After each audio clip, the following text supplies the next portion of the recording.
Hi, Julie. This is Chris in the meeting room. We see you there, and we should be starting about 9. Okay, let's see, where's my mute? Okay, I had to drive to Mist because we don't have internet at my house right now. Okay. And just so you know, we're already streaming this live to YouTube in the run-up to the meeting. Okay, thank you. Sure.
Hi, Jackie. This is Chris in the meeting room. We will start right around 9. The meeting room is set up, and this meeting is already being streamed live to YouTube. Cameras are off, but An awful lot of we'll be fabric. turning everything on right up to 9:05. I had to go out shopping. You have to, I went out shopping the other day to get some clothes that actually.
Hi, this is Chris in the meeting room.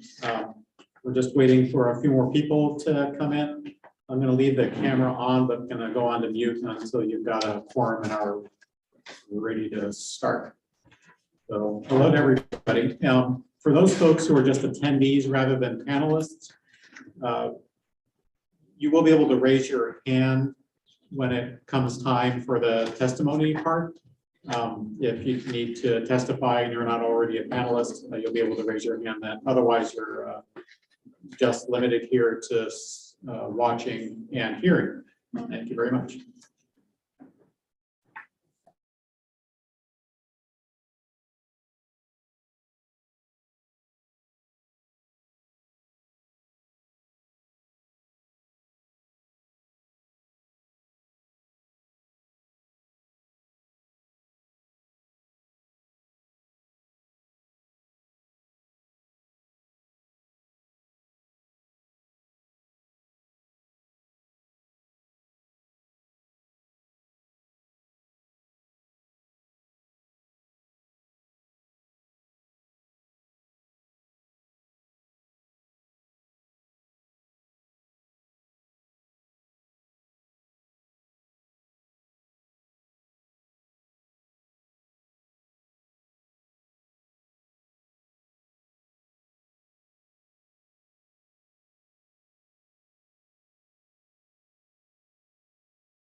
Any members there online, so they can hear you now.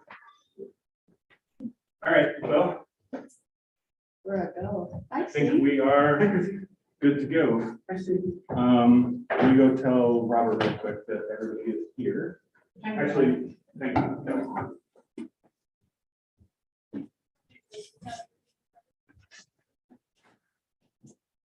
Yep.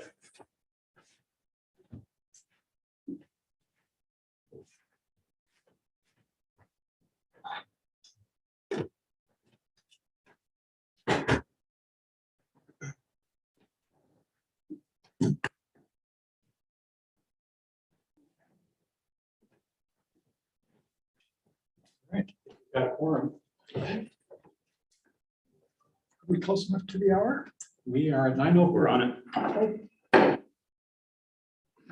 like to call to order the meeting of the State Advisory Committee on Historic Preservation on June 24, 2022, meeting at Oregon State Parks, Salem, Oregon, and via Zoom. I'd like to welcome the general public who may be dialed into this session either this morning or this afternoon. The State Advisory Committee on Historic Preservation is a 9-member committee appointed by the governor to review documentation for all state of Oregon nominations to the National Register of Historic Places. The committee meets 3 times a year to review nominations brought forward by the State Historic Preservation Office. The committee also advises the State Historic Preservation Office on matters of program, policy, and budget. My name is Stephen Dow Beckham, and I'm currently the chair of the committee. I'd like to introduce the other members. Steve Mark, And is it from Klamath, Oregon? but Fort Klamath. Fort Klamath, and then via Zoom, Hi, Julie Osborne, and I live in Bergenfeld, Oregon. You can probably tell I'm in my car because I don't have internet at my house. Jacqueline, Jacqueline Chung from the Dalles, Oregon. and David. David Harrelson from Dundee, Oregon, and also the tribal representative on the committee from the Confederated Tribes of Grand Round. So we are a small number today, 5, but we meet the quorum requirement to be able to proceed with the meeting. And from staff, I think we missed Jackie. No, we have to. Oh, did we get Jackie? Oh. staff introductions. My name is Chrissy Curran. I am the Deputy State Historic Preservation Officer. And my name is Jason Allen. I'm the Historic Preservation Programs Bureau Chief and Survey and Inventory Program Coordinator. And Chris Havel, Office of the Director, Oregon Parks and Recreation Department. Thank you. That's our action group as of this morning. Are there any changes to the agenda as circulated? Not around. Hearing none, the chair will entertain a motion to approve the agenda for today's meeting. Second. It is second, it is moved. We need a second. I'll move or second. I don't know which one. Thank you. Moved by Steve Mark, seconded by David Harrelson to approve the agenda. All in favor, raise your hand. Okay. Approved. Agenda is approved. Thank you. Updates.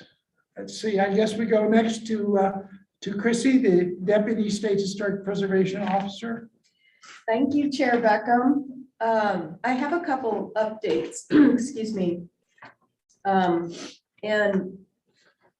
a couple of these are not, Ian Johnson is the lead on these. He would have a little more detail than I have, but I will go ahead and present these to you. The Oregon Historic Preservation Plan is due for an update next year, 2023. This is a plan that is required by the National Park Service. We always have an existing plan, and in every 5 years, we're required to update it. And there's a significant public outreach component to this plan that is required, again, by the Park Service. But we are sort of taking this plan a bit further. It's oftentimes considered by the SHPO, in the SHPO world, as something to sort of hire a consultant and just get it done. We do it in-house, we do it ourselves, and there's a reason for that. We are committed to reaching communities that we haven't been able to reach before, or haven't clearly understood that we weren't reaching before. So we're making a concerted effort to identify and then go out and solicit comments and engagement from multiple different kinds of communities in the state of Oregon.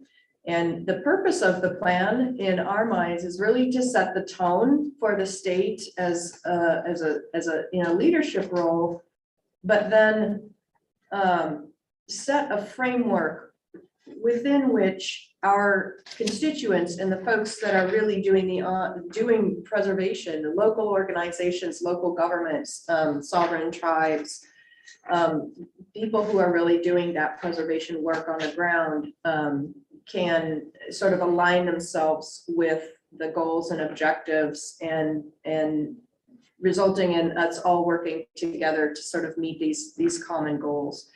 We don't use it as a work plan necessarily. We align to it in our general work day, but the goal is really to use it as a gathering central place for preservation goals across the state. And we don't just include our State Historic Preservation Office objectives. We also use our more state-based heritage programs, the Oregon Heritage Commission programs, the Historic Cemeteries, Oregon Main Street Network. All of those offices within the Heritage Division will be included in this work. So with that, the plan for outreach, beginning this month, we have a website and on the plan. And we're also doing an online survey. So we're sort of issuing this sort of open solicitation for comment, but we're also doing a targeted online survey. And a series of public meetings, I think 9 of them. They'll be virtual, I believe, but they will be regional. So we are trying to get at the understanding that people preserve things differently in the state, and we want to understand that unique regional flavor. Hopefully we'll get at that with these meetings. Tribes will be invited to this process through a government to government consultation. So that will be Director Lisa Sumption, who is the State Historic Preservation Officer, will be reaching out to tribes through her to ask for tribal engagement. And I'm sure Ian will do a more, as we go through this process, he'll be in close touch with this group to give you a more detailed presentation and then update you on the public outreach and some of the things that we're hearing across the state. So it'd be really interesting. That, like I said, the plan is due next year, but we want to give it a lot of time and intention and thoughtfulness. So we're giving it a good head start here. The other thing I wanted to mention is that the Oregon Heritage Conference was completed in April, and it was completely virtual. Hopefully the last time we'll be doing that virtually. We had over 150 participants. It was excellent. We had 2 great presenters, Boulay and Willie Richardson, were keynote speakers. We got some really great feedback. And kudos to the Oregon Heritage staff who, as we're getting pretty good with this virtual environment, there are some things we just chose not to do. So we had sort of technology facilitators, and we sort of worked that into the conference, and that worked really, really well. So Curry Gill and Katie Henry and Sherry Stewart, and everyone who worked on it, yay, bang up job.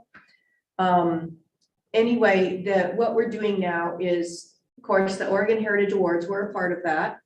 And normally we do the Heritage Awards every year. What we're doing now is, this is the plan, Oregon Heritage Conference every other year. So we'll see it again in 2024. And in person, and the Heritage Awards will be tied to that conference, that in-person conference. The off years will be the Heritage Summit, which is a very focused 2-day online study of one topic, like fundraising or volunteerism or something like that. That awards will not be attached to the summit. So that's a little bit of a change I wanted to make you all aware of. And the last thing, Robert is here today, so if you have additional questions, we can ask him, but he is being detailed to finish the Eastmoreland Historic District nomination project. So that is what Robert is working on right now. He can give you a more detail. There he is. Do you want to give them an update on sort of where you are with that generally? Yeah, right now we're in the process of processing all of the previously received things that we've had since we started that process back in 2016. So staff's been going through that. We've been processing those documents. We're determining if they're valid documents or not, and if they're not, reaching out to those property owners for more information to help assist them to make them valid. For others, we've also provided notifications for every owner in the district has received something just saying, hey, we've started this resubmission process, so that everybody knows that's happening. We're receiving phone calls, emails, all kinds of things from everybody in there, trying to determine how best to do that. So we're still processing things here. Staff's continuing to work on that. So we're making good progress. We're on track for what we're hoping for. But we're just kind of taking it day by day because it's kind of things change and happen, and we're adapting as best we can. So Thank you, Robert. Thank you for your good work on this.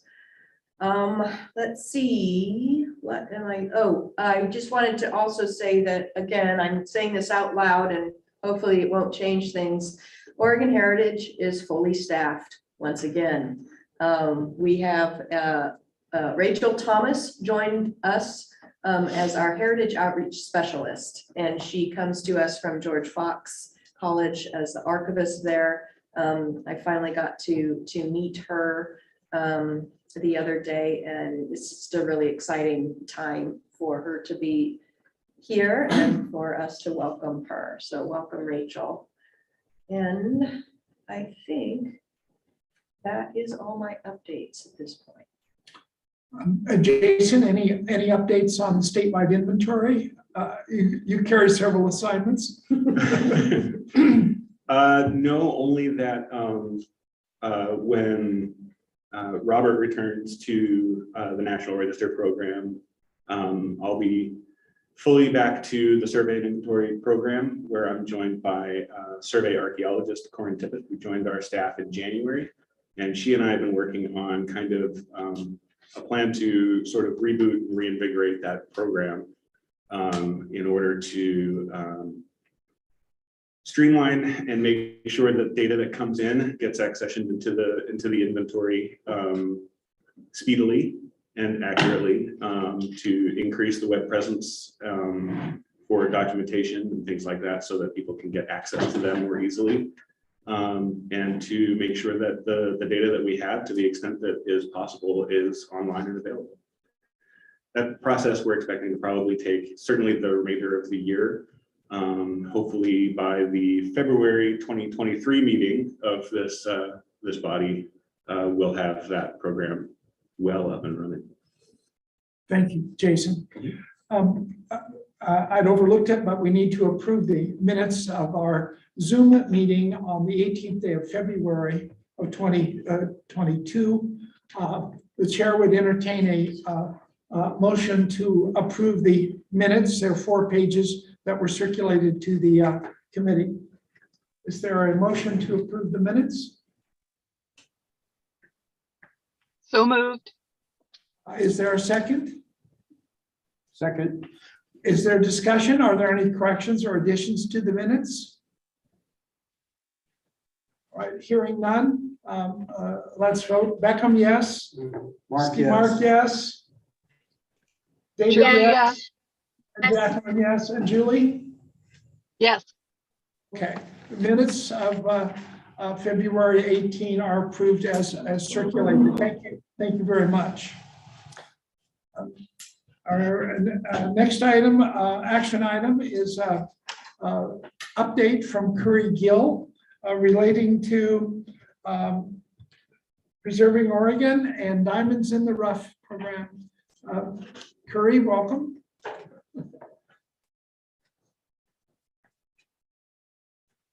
And members of the committee, we have circulated some summary tables from Curry about the programs that she's going to cover with us in your packet of information for today's meeting.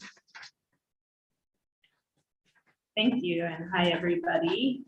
Let me share the screen.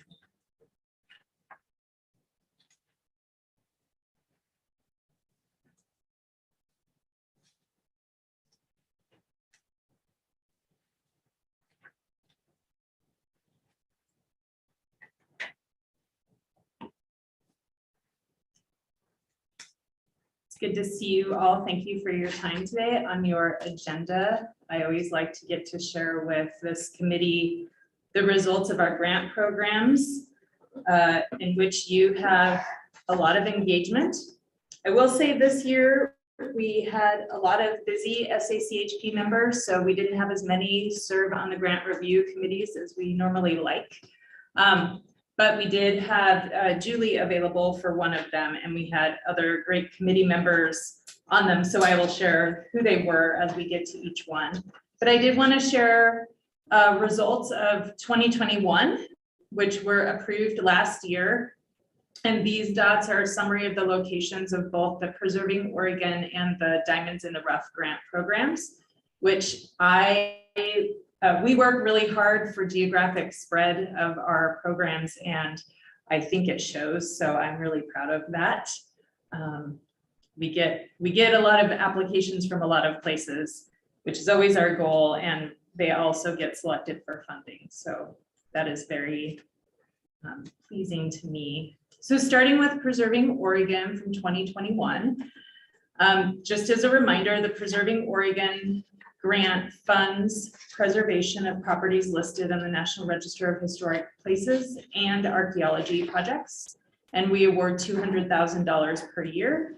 It has a high limit of $20,000 per award right now, and that is something we are thinking about if we can increase funding, because $20,000 does not go nearly as far in construction or archaeology as it did nearly 20 years ago when this program started. So I think that that is a shortcoming of this program at this point that I would like to work toward addressing.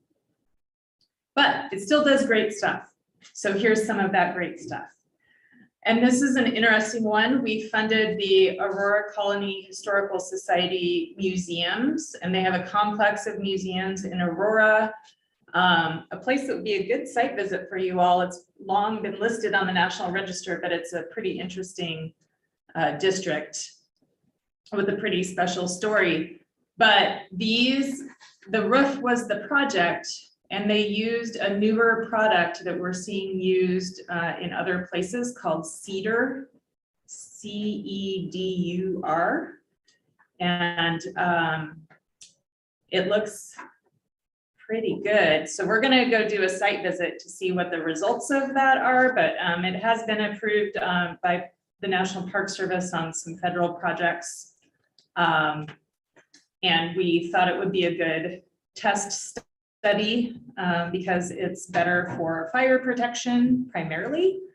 It is also a little bit cheaper than wood, and it has durability, hence the emphasis on dur in CEDUR, which always makes me think of dur, like duh, but I need to change that perspective. Anyway, so we'll do a site visit, and perhaps that's a future report back to this committee if you're interested to hear more about that product. Curry, I don't find that project listed. So this is the 2021 projects. I'm just giving you the results of last year that you all approved. Thank you. So this is the Churchill Baker LLC. This is a high school in Baker City that has been purchased and is used as an arts center. And we funded window repair there. And look at that beautiful rainbow picture they sent us as a result. That's what they're listing this I property. know. Yes, some of these you have seen listed pretty recently. So this is the Creswell Heritage Foundation. They have been plugging away at the exterior of this building and wrapped up window work and siding work. They are now moving into the interior phase of this. So we have done a few rounds of funding with them. They went through the nomination process with us not terribly long ago. And it's shaping up to be a really great community resource. Last year, we had the record number of archaeology projects submitted in this program. We had 5 submissions and 3 approved. And the city of North Bend was one of those. They have a park with actual site, and they wanted to do some survey work with a firm and develop a management plan for that park so that they don't get caught off guard or accidentally doing things in the wrong places in their park. So a pretty significant project for North Bend.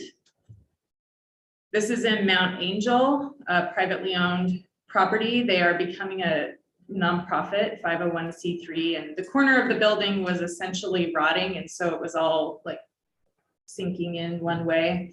So this was to shore up that corner of the building and do some siding repair. And then brick work at the Union High School in Union. And this is a still operating high school, so it's always a big win when we get good preservation of active schools and active school districts in the state.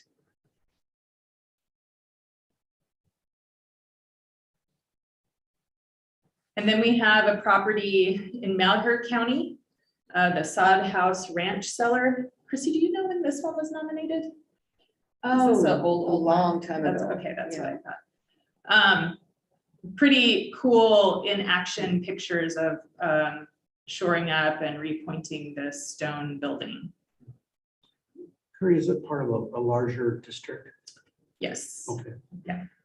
I don't remember the specific name. Yeah, this is the cellar, but the ranch has Oh, multiple buildings. It's also the subject of the Preservation Field School a few years ago.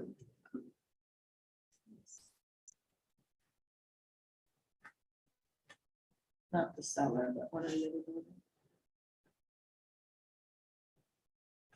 And then this is a cool picture, which we are certainly going to be, if you watch the video yet for the preservation plan, this features there, and I'm certain will appear in the preservation plan because it's really cool. But this is another ongoing project the community has been working hard on in Benton County. This was the roof component of the project. They have done window repair. They are working really, really hard to maintain the historic character of this property. And another archaeology project by Willamette University in partnership with the City of Salem and the Willamette Heritage Center and other partners, and to do some survey work on the property to document the Oregon Mission Manual Labor School. And they did a public archaeology component of this as well. So they invited the public to observe parts of it, and Willamette University students, I believe, were able to participate in some ways. So that was a really great project. You can't always go public with archaeology projects. So it's nice when we can get a couple that engage the public. So COVID happened, the results of COVID and shipping issues and materials and supplies have delayed several projects, also weather, because the rain came back to Oregon this year, which is awesome, but it is slowing down a few things.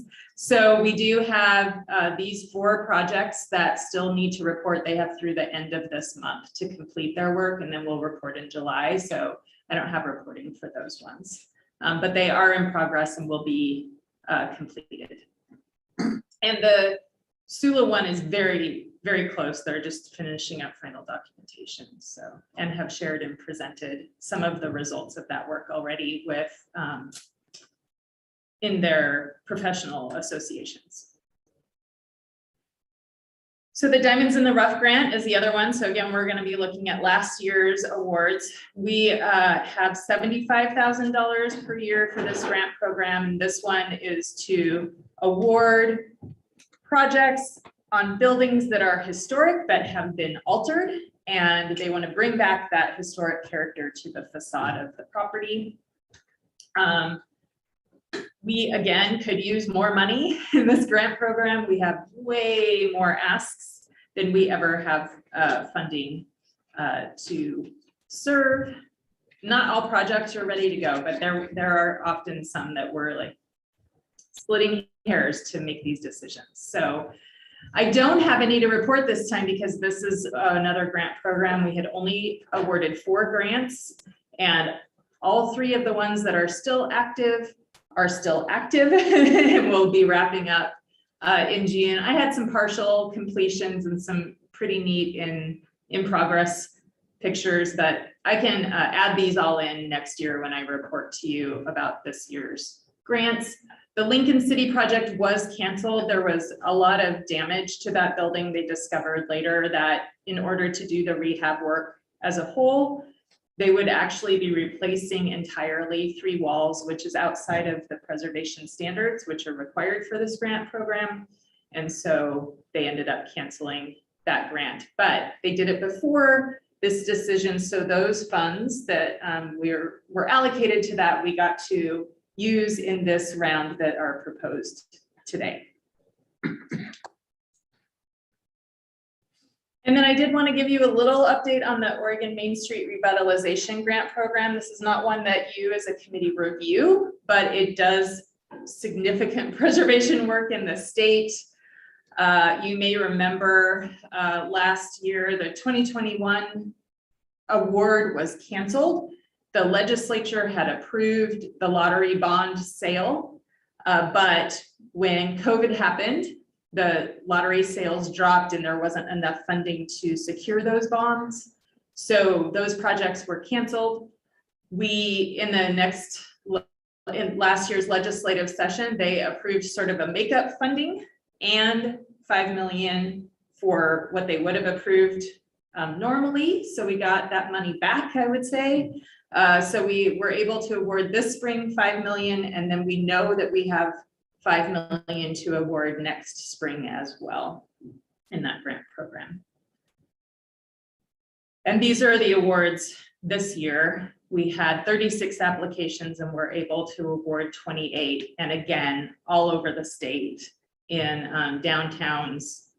Some of these projects are they're just gonna be so cool. They're gonna stimulate so much activity in their downtowns. And the talent one is to support the reconstruction of the Malmgren Garage, which was burned in the fire. And I know that you all have been having some work around that. So I wanted to highlight that one. So on to this year. Seeing what good work has done in the past, this is what we're deciding on for today. So we have 14 of 29 14 recommended projects of 29 applications. We generally attempt to fully fund the ask that they request unless we get to the end of the selection process. So in the ranking and we're running out of money, we will offer that remaining amount to the next project in line. If it's enough for them to feel like they can use and do the project, then we will award that smaller amount.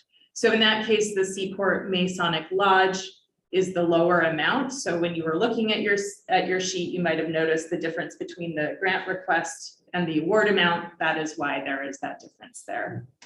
We only received 2 archaeology requests this time, so it's a little down. It's kind of back to our normal amount of archaeology.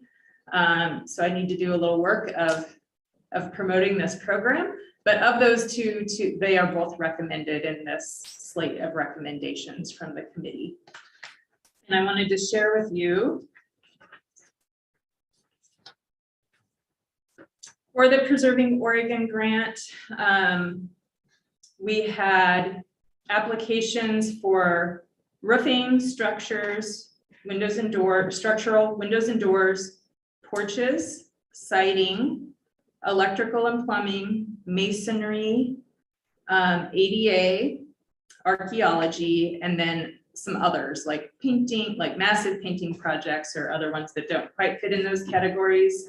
Of those, we're recommending a lot of roof work and windows and door work, which is pretty typical because the purpose of this grant program is preservation of the buildings, and those are critical for preservation.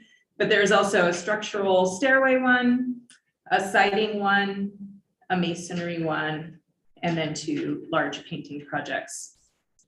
We also had some pretty good geographic range. We have 3 from the Willamette Valley, 1 coastal, 2 from the northeastern part of the state, 1 from the southeastern part of the state, 4 from the Portland area, 2 from Central Oregon, and 1 from the northwest part of the state. So pretty good range there, which is nice. And comparatively, last year we had 37 applications. This year we had 29.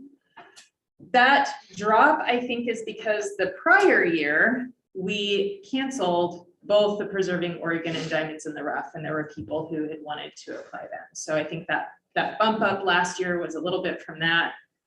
29 is around the normal range that we typically see. So not a big surprise there.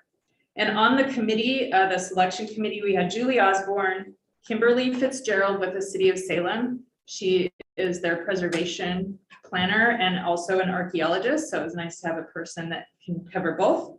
Jenny Dinshow from St. Helens, she's the preservation planner there, was able to score, but unfortunately got sick and so couldn't participate in the rest of the process. And then from staff, we had Joy Sears, our restoration specialist, and Corin Tippett, one of our archaeologists. So I just wanted to share the experts who are providing this ranking for you. Curry, one minor correction. The Applegate House is located in Douglas County, Yoncalla. It says Lane County. Sorry and about the that. check sheet.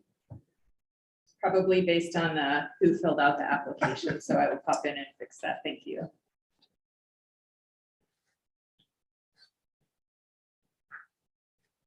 So the committee was provided the slate. Do you have questions about them? Do you want me to read it out loud? I did not bring that. Do you have a update on the Billy Webb Elks Lodge project? There was a lot of damage there because of the fire. Are there multiple efforts underway for its restoration? Yes, and Restore Oregon is very involved in supporting that work. There have been other grants awarded that are not specifically for these windows. So this is specifically for these windows. They also do have some insurance coverage that is addressing some of the structural. Thank you.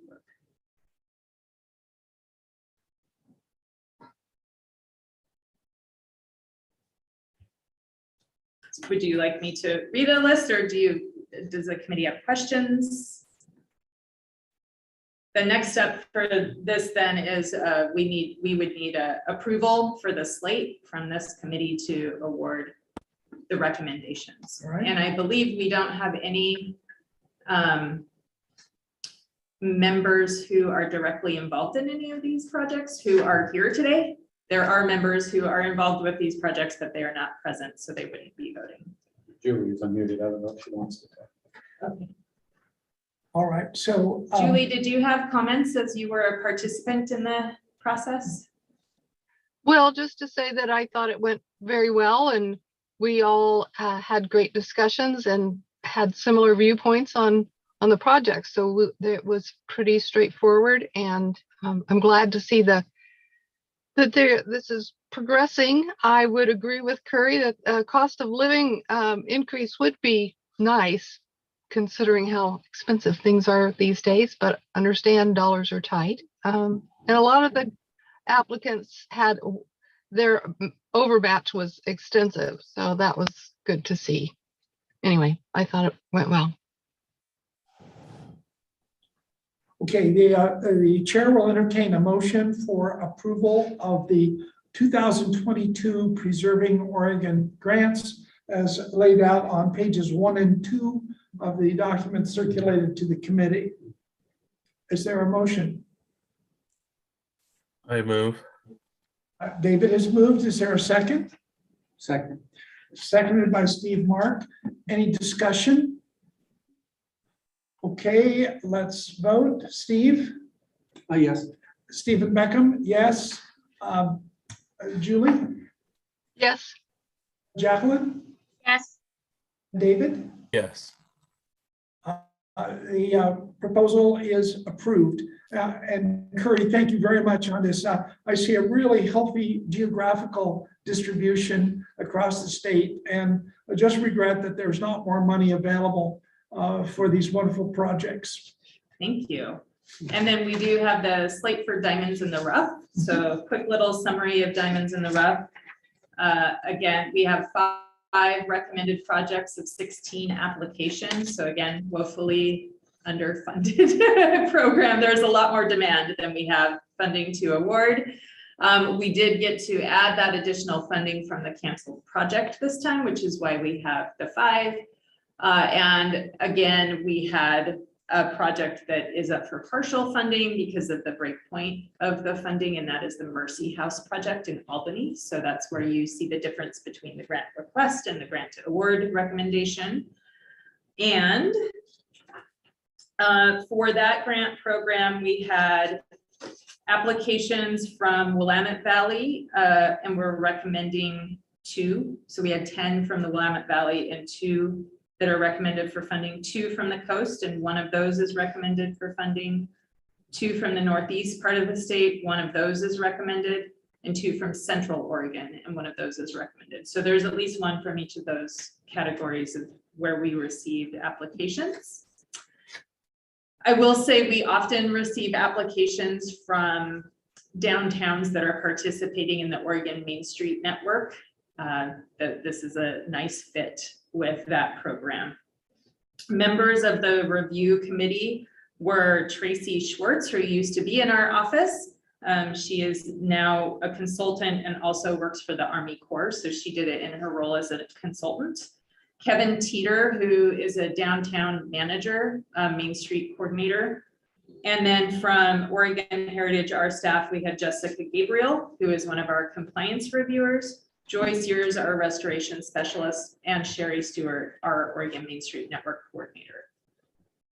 They were also a really great group, and this is a tough application to review because you kind of don't know what's there and what's not there and what they couldn't do with that. So it's a tricky application to write.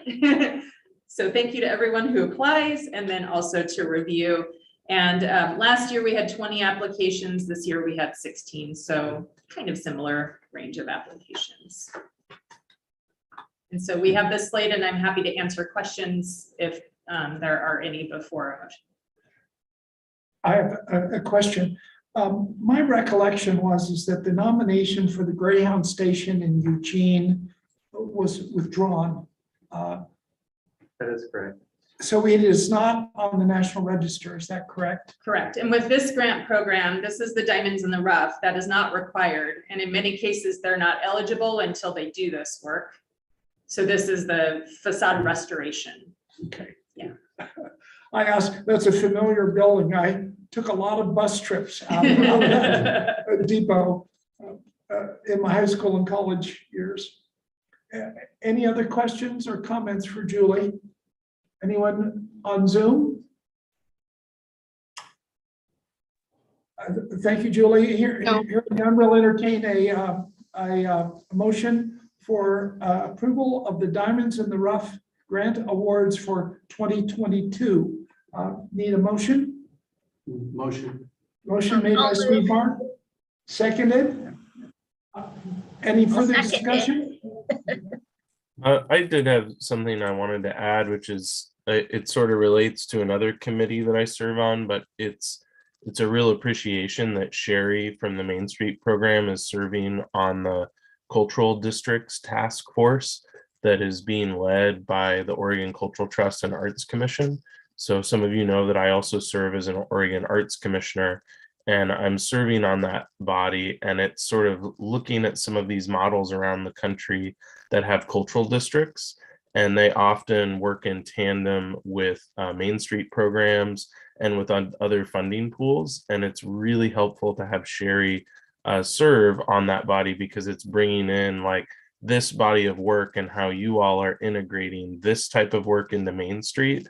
I think that there's some ability within those cultural district conversations to talk about how to inspire or motivate or activate nonprofits or local organizations to kind of think about the totality of their communities and bringing in the different legs from the arts to historic preservation, and kind of community activities and civic engagement. So a big thank you. But also I feel like this is just showing a model of other ways of like what good collaboration and integration looks like to provide community needs.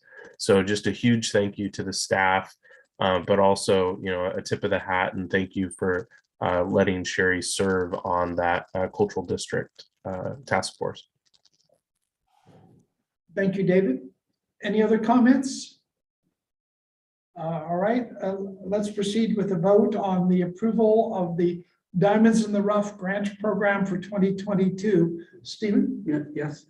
Beckham, yes. David? Yes. Julie? Yes. And Jackie? Yes. Unanimous approval, and thank you very much, Curry, for handling this program. It's always, I think, great interest to those on the committee and particularly to the recipients of these modest grant funds to drive forward their ambitious programs. Great, thank you so much for your time and enjoy the rest of your meeting today. We are a little ahead of schedule on our agenda. But I think it's appropriate for us next to turn to Chris for discussion about the update on the temporary rule on public input and public participation, which is so important in the functioning of an open government. Chair Beckham, members of the committee, my name is Chris Gobble with the Oregon Parks and Recreation Department. Here in agenda item 3, which is an update on an administrative rule that we recently attempted to amend through the Oregon State Parks and Recreation Commission. Following the bias-fueled attack on this committee in October 2021, the Oregon State Parks and Recreation Commission approved a temporary rule that allowed the chair, at the chair's discretion, to direct testifiers on nominations to work through staff at a live meeting. So instead of presenting testimony live to you, the chair could decide to direct testifiers to submit their testimony in writing to staff, who would then read them out. That was done to more or less lock the meeting down, for lack of a better phrase, to prevent people who didn't have comments about nomination access to the meeting and the ability with that access to attack members. The temporary rule was approved to protect the health and safety of you as committee members. That temporary rule expired in May. Before then, we asked the commission to open up formal rulemaking. When you adopt a temporary rule, you don't have to go through any public process. You can just say it's for the health and safety of people. Here's the temporary rule. The trade-off there, while you can do it immediately, if you can justify it, it has an expiration date automatically built in of 180 days. We opened up formal rulemaking, which allows you to amend a rule without an expiration date being applied to the rule. So we took the same language that was in the rule in a temporary way, tweaked it slightly based on some feedback from the Oregon State Parks and Recreation Commission. And mainly that tweak was to allow the means by which testifiers provide their testimony to be in something other than writing. So if writing is a barrier, if English is a barrier, that there would be other ways for testifiers to submit their testimony to staff. So the rule that we sought to make more or less permanent just said you can submit your testimony at the direction of the chair to staff using a means determined by the department. And that would allow us to take video testimony, for instance, or audio testimony in addition to testimony in writing. The public comment period was open for more than 30 days. We received 3 comments on the rule, and they all expressed the same misgiving about the rule, that it imposed a barrier between free, open communication with government and people who are affected by the decisions made by government. That argument was persuasive to the Oregon State Parks and Recreation Commission, that they were really torn about this, as were staff. We want to protect your public health and safety. We value what you do as committee members in public service, and we don't want to see you harmed as a result of that. There are members of this committee who were harmed by the attack in October. What we proposed as staff in the rule was to develop policies and procedures that would preserve the voice of people testifying with as much integrity as possible. Some of the comments we received during the public comment period said that having to pass your public comment through staff and have staff use their voice to express the testimony deprives that testimony of something that is hard to quantify. You can get the words right, but you can't get the spirit of that testimony right. You can't get the emotional intensity that comes with some of these the testimony on nominations right. All you can do is provide text, basically, whether you're reading it aloud or sharing it on the screen. It's just not the same. So the struggle the commission had was us promising to provide policies and procedures that, as much as possible, protected the natural, authentic voice of people testifying. The commission wasn't comfortable with that. That they denied that rule change. They did accept one portion of the rule change that requires testimony to be germane to a nomination. So there are things that you as a committee consider when you're looking at a nomination. And then there are actions that you take after considering a nomination. Testimony has to line up with the things that you consider in the context of a nomination. So they've got to be on point. That part of the rule has been amended. And it was more or less assumed anyway. It's just, it's explicit in rule now that testimony has to be relevant to the nomination that you're considering. The rest of the controls that we were offering in order to protect the committee members, the commission declined to accept those amendments. They did say first how much they value you and your service, how much they regret the personal cost of an attack. Often, deeply personal attack leaves wounds that you can't simply ignore. And it's hard to understand what that really feels like unless you're experiencing it. So the commission did say if we wanted to pursue developing policies and procedures in cooperation with you to do that, and while we wouldn't be able to use those policies and procedures without the authority and rule, we would be able to come back to the commission and say, this is what we meant by putting policies and procedures in place that allow people to speak in their own natural voice, but provide some sort of protection for the committee. And if they saw the policies and procedures that we would develop,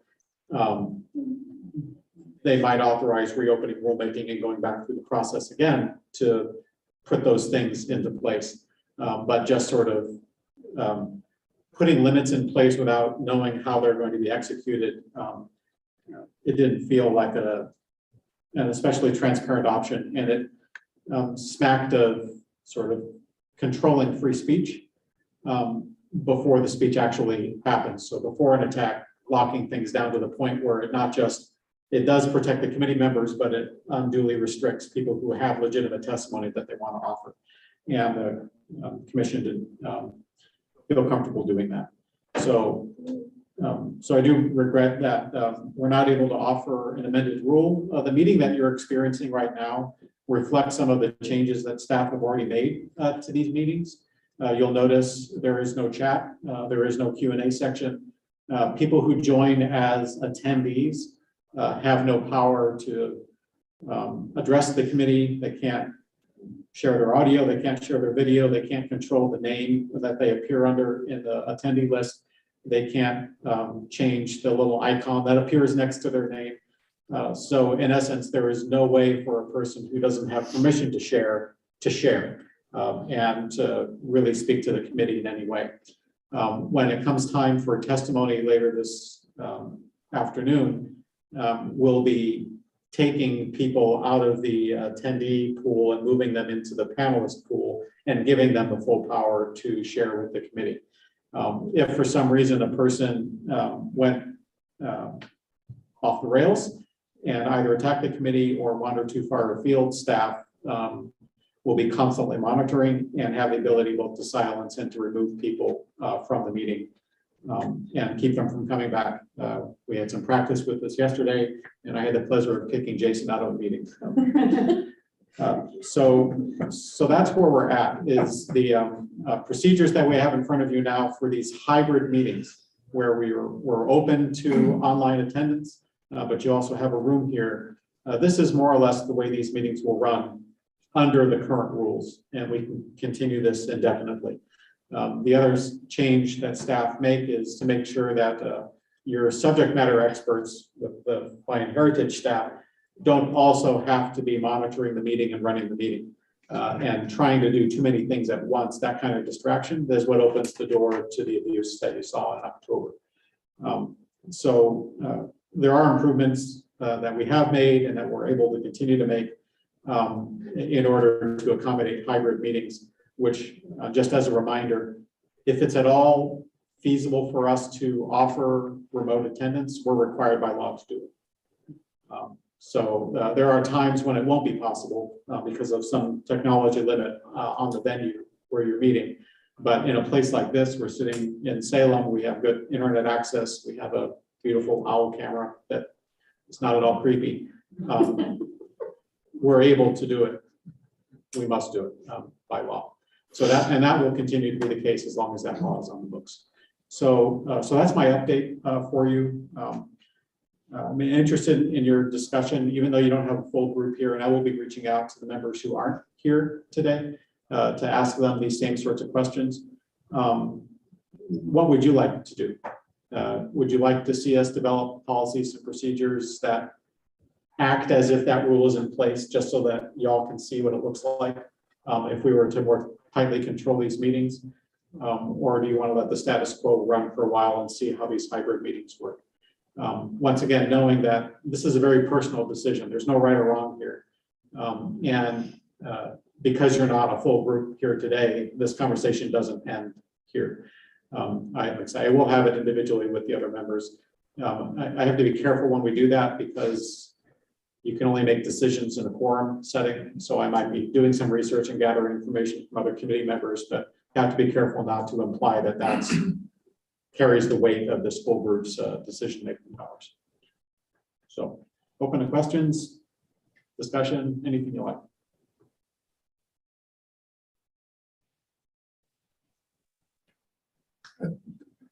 Chris, thank you for that really thoughtful exploration of this matter, both by the Parks Commission as well as the staff time that has been expended on this. To the members of the committee, it looks like hybrid meetings are very much in order for the future. But let me exhort all members, if at all possible, to attend in person because of the value of the personal interchange that happens in the meeting, the educational opportunities that are afforded by the field trip opportunities that the committee has. I think our encounter with Main Street in Cottage Grove, our visit to Independence, Oregon, the trip to the Santiam Ski Lodge, the opportunity to be on the south coast of North Bend and Coos Bay. These are important, really educationally for the committee. They're also very important to the local communities and the preservationists, planners and leaders of those towns or rural areas where there's an opportunity to share and grow with their interactions with the committee. So even though hybrids are the wave of the present and future, let's committee members, let's all try to attend when we can. Any questions now or comments for Chris? Yes, good. I would, thanks, Chris. That was good to get the update. And I agree with you, Dr. Becker. Person meetings are preferred. I hope to make it next time. And also, I'm wondering if we could sit based on that. Yes, being together in the same room is a different way of interacting than remotely. If we could wait until more members are present to discuss it in any length, because I think I can't really relate to some of what happened to other members, because I'm a white woman, so I'm sorry, but so that's my request, is can we delay our discussion until we have most of our committee together in the same place? Yeah, and for my part, I'm happy to come back whenever you like. And in fact, we haven't talked about what kind of support I can provide you at your meetings, even when something like this isn't on the agenda, doing what I'm doing right now, for instance. I'm happy to continue doing that, which means I'm always at your disposal. Okay. Other members of the committee, thank you, Julie. Anyone else? I'm very grateful for the attention that staff has put into this and for the changes that we're seeing in sort of being able to support the hybrid meetings. And I think that seeing that sort of fluency for me sort of reassures the ability to do that. I think that maybe people are have the ability to be a little bit more bold with online than they would be in person, but I'm also not, missing that the same type of behavior is completely possible in an in-person meeting. So I look forward to those continued conversations, but I'm glad that we don't have to wait for the conversations to see the changes to providing hybrid and virtual meetings in a way that's more secure. So thank you for doing that work. Thank you, David. Anyone else? I think that it will be good to just see how this current meeting format works out. And I think there are some thoughtful ideas of keeping us safe, and that it's good to be very aware of hearing other people's voices during these meetings.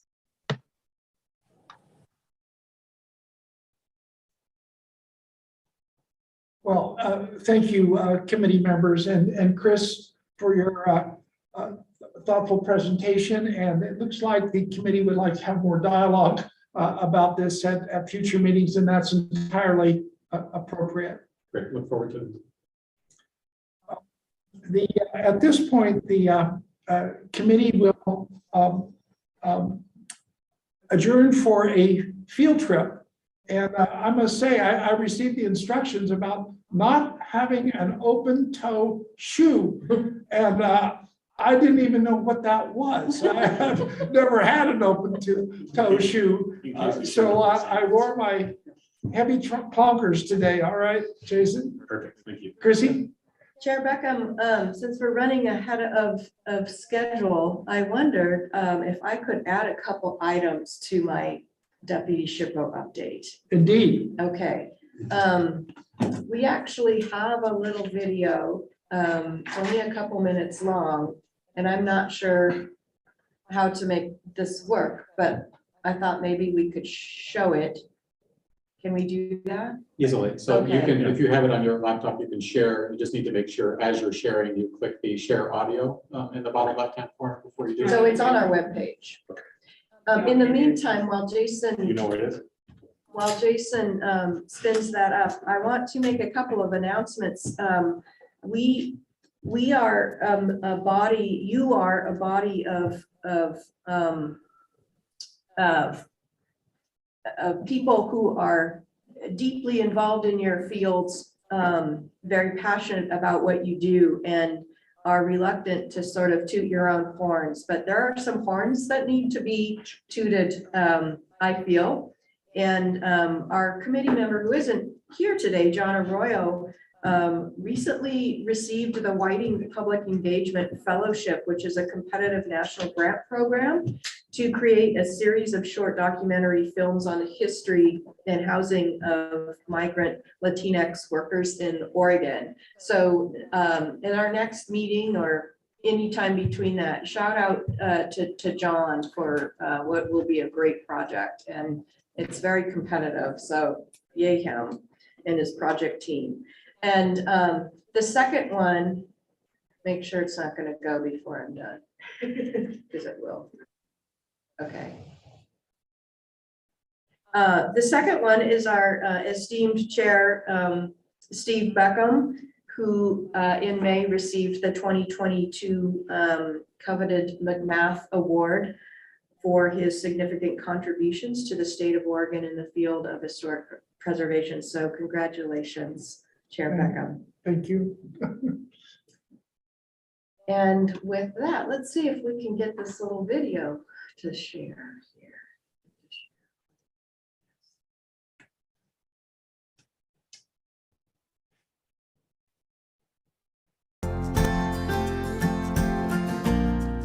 The Oregon State Historic Preservation Office, SHPO, is embarking on the planning process for the 2024 to 2029 Oregon Preservation Plan and is asking Oregonians, how is Oregon's heritage important to you? Every 5 years, the Oregon SHPO completes a statewide preservation plan. While these 5-year plans are required by the National Park Service, Oregon SHPO finds the planning process and the resulting preservation plan incredibly useful to describe how the SHPO, government agencies, nonprofit organizations, advocacy groups, and the public will work together to identify, designate, protect, and treat our state's important historic places. Oregon's special places connect us to our past by creating physical continuity over generations and space for public conversations about our values and identity. The ongoing process of recognizing and interpreting these places must be a local one, driven by inclusive public participation. Join us in this effort by attending one of the public meetings and taking a short survey to help us identify statewide preservation issues, the selection of goals to address these opportunities and challenges, and specific projects and strategies for achieving each of these goals. Participants will identify what issues matter most, how to best preserve our history, and what government agencies, cultural institutions, and each Oregonian can do to protect and share our history. So, how is Oregon's heritage important to you? Share your thoughts now by visiting OregonHeritage.org for upcoming public meetings and a link to the survey.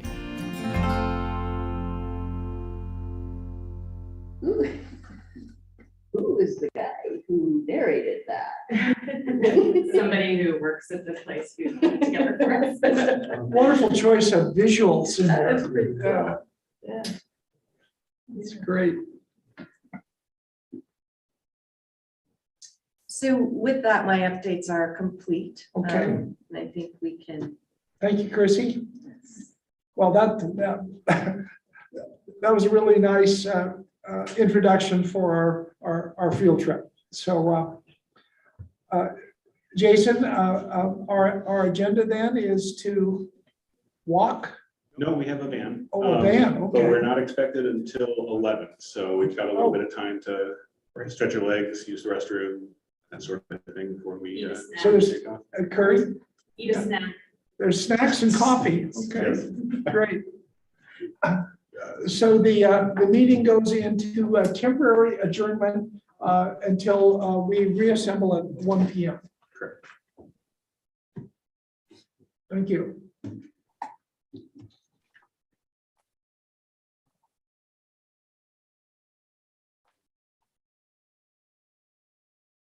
Have we ever been so far ahead of schedule?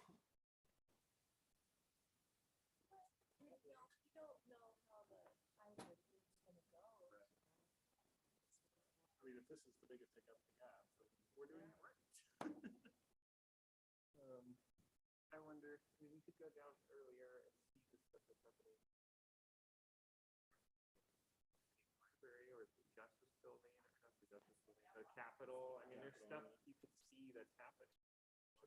Just go over.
Super excited. Is he? Yeah. We're really fortunate that.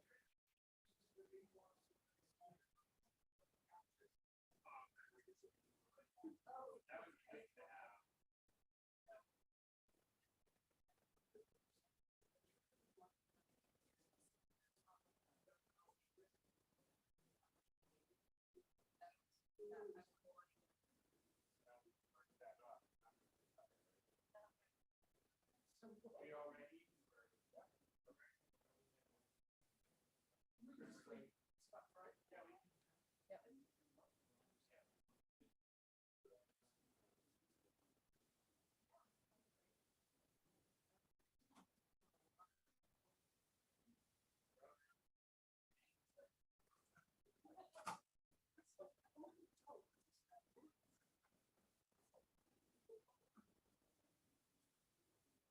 So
Too, the ones of you being sworn in and, oh, okay. But then what about the one of you in stomping around in the street from, on the Oregon Trail? We worked really hard to find that picture too. I did, it took me 2 days. John had it. I actually found it. And then he found it.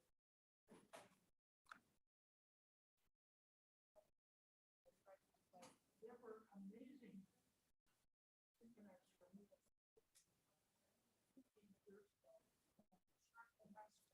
Oh, yeah, was you there?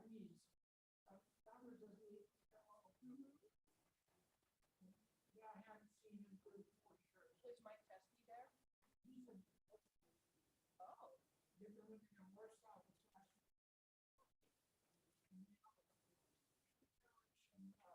Ukrainian family living in their apartment. They took the American.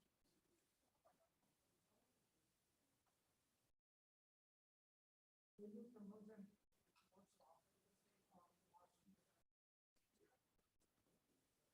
You could see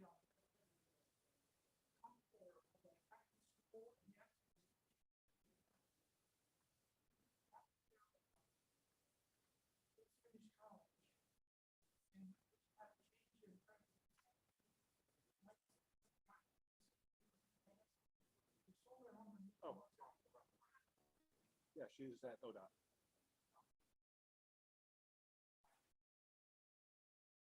She's probably just attending.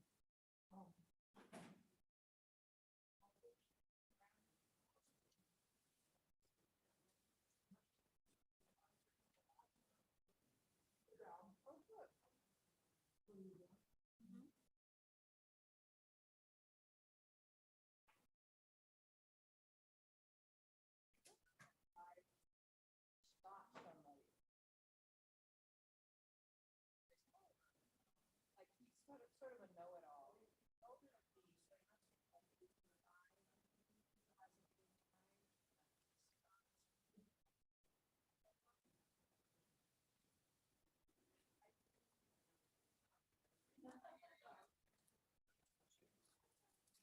Hey, you wanna?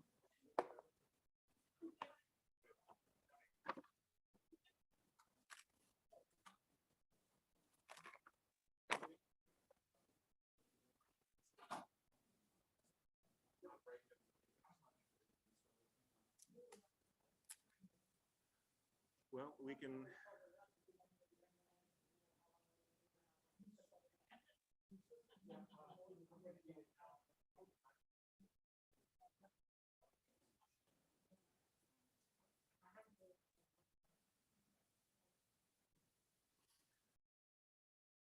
So it's 2 minutes to 1. We can delay a little bit, a couple of minutes, or I can get started on my opening presentation, which takes about 5 minutes. Up to you, Dr. Peckham.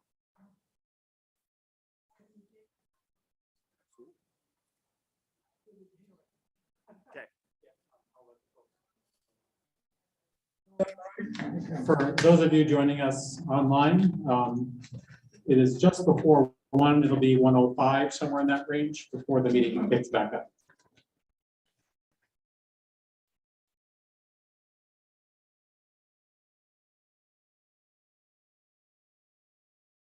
I warned everybody generally that the starting times for the reviews are a target.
Okay.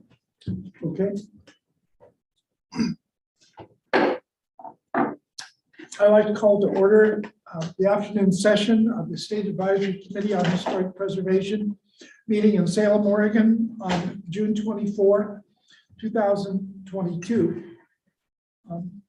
General welcome to the public, both in person and via Zoom.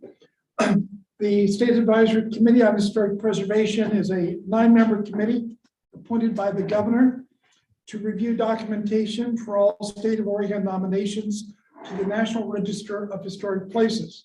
The committee meets 3 times a year to review nominations brought forward by the State Historic Preservation Office. The committee also advises the State Historic Preservation Office on matters of program, policy, and budget. My name is Stephen Dow Beckham. I am the current chair. I reside in Lake Oswego. And we'll ask the other members of the committee to introduce themselves. I'm Steve Barth, member of the committee, Fort Clement, Oregon. And via Zoom, Julie Osborne, I live in Birkenfeld. Jacqueline Chung, and I'm from the Dalles, Oregon.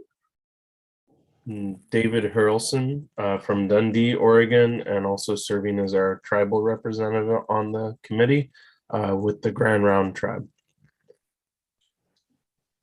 thank you, members of the committee. And then also introductions from staff who are participating today. We'll start with Chrissy.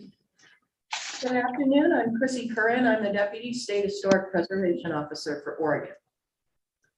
I'm Robert Olguin. I'm the National Register Program Coordinator. And I'm Jason Allen. I'm the Survey and Inventory Program Coordinator. And Chris. Chris Havel, Oregon Parks and Recreation Department, Office of the Director.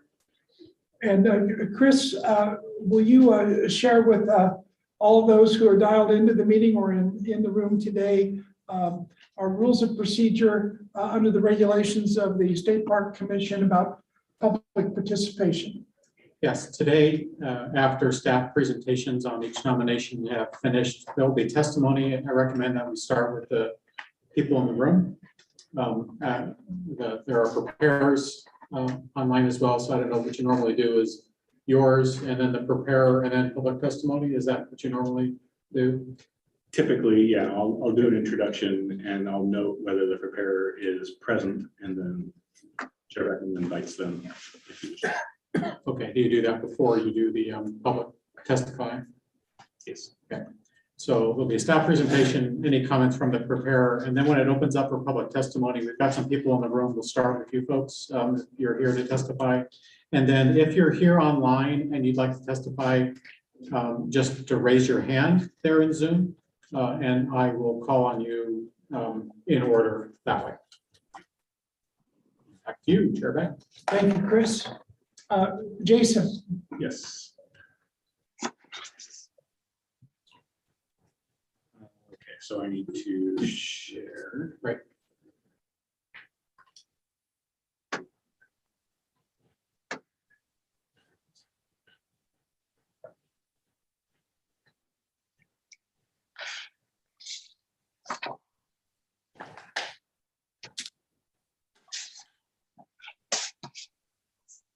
Okay.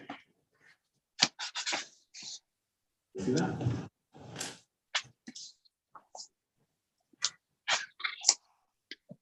All right, first property before the committee today is the Salem Civic Center at 555 Liberty Street Southeast, Salem, Marion County. Nominated for listing in the National Register as a historic district under criterion A for local significance in the area of community planning and development, and under criterion C for local significance in the area of architecture. The Civic Center covers 4 city blocks totaling 12.85 acres and bounded by Trade and Leslie Streets on the north and south, and Commercial and Liberty Streets on the west and east respectively. The proposed historic district built between 1970 and 1972 comprises Central Fire Station Number 1, Mirror Pond and Pringle Creek, the City Hall parking garage, City Hall itself, including the City Council chambers, and the Plaza Fountain, all contributing, as well as the public library and library parking garage at the south end, both non-contributing. The period of significance for the Salem Civic Center is given as beginning in 1971, when the first building in the complex, the Central Fire Station number 1, was completed, and ending in 1972, when the final buildings, hardscape, and landscaping were completed and the complex was dedicated. The Salem Civic Center is nominated under criterion A in the area of community planning and development as a locally significant reflection of the increasing effort to foster civic engagement in local governance and decision-making in the 1960s and 1970s. In this case, by engaging the public in an extensive consultation process on the location, orientation, design, and planning. Further, this increased focus on citizen engagement is itself reflected by the drawing together of city services and offices into a single campus, incorporating into that campus community-oriented features such as the public library, park-like open spaces, public art, and contemplative water features. The Civic Center is also nominated under criterion C in the area of architecture for its unified and comprehensive brutalist style architecture and hardscape, which is characterized by its extensive use of raw, authentic materials such as poured concrete and glass, hard shapes and sharply defined corners, and the rigid orientation of certain spaces towards specific uses. Bold and futuristic, the style is meant to capture a feeling of confidence and advancement, in this case wrapped in people-powered civic pride, self-determination, and forward vision. The buildings themselves, demonstrating unique architectural forms within the style, are tied together by the materials and overall form language, the matching hardscape, and open spaces, and visual and circulatory connectivity. Since opening in 1972, the Civic Center has seen relatively little change, but most focused at the southern end of the complex. The library, built in 1972, was altered in tandem with the construction of the library parking garage to its south in 1991.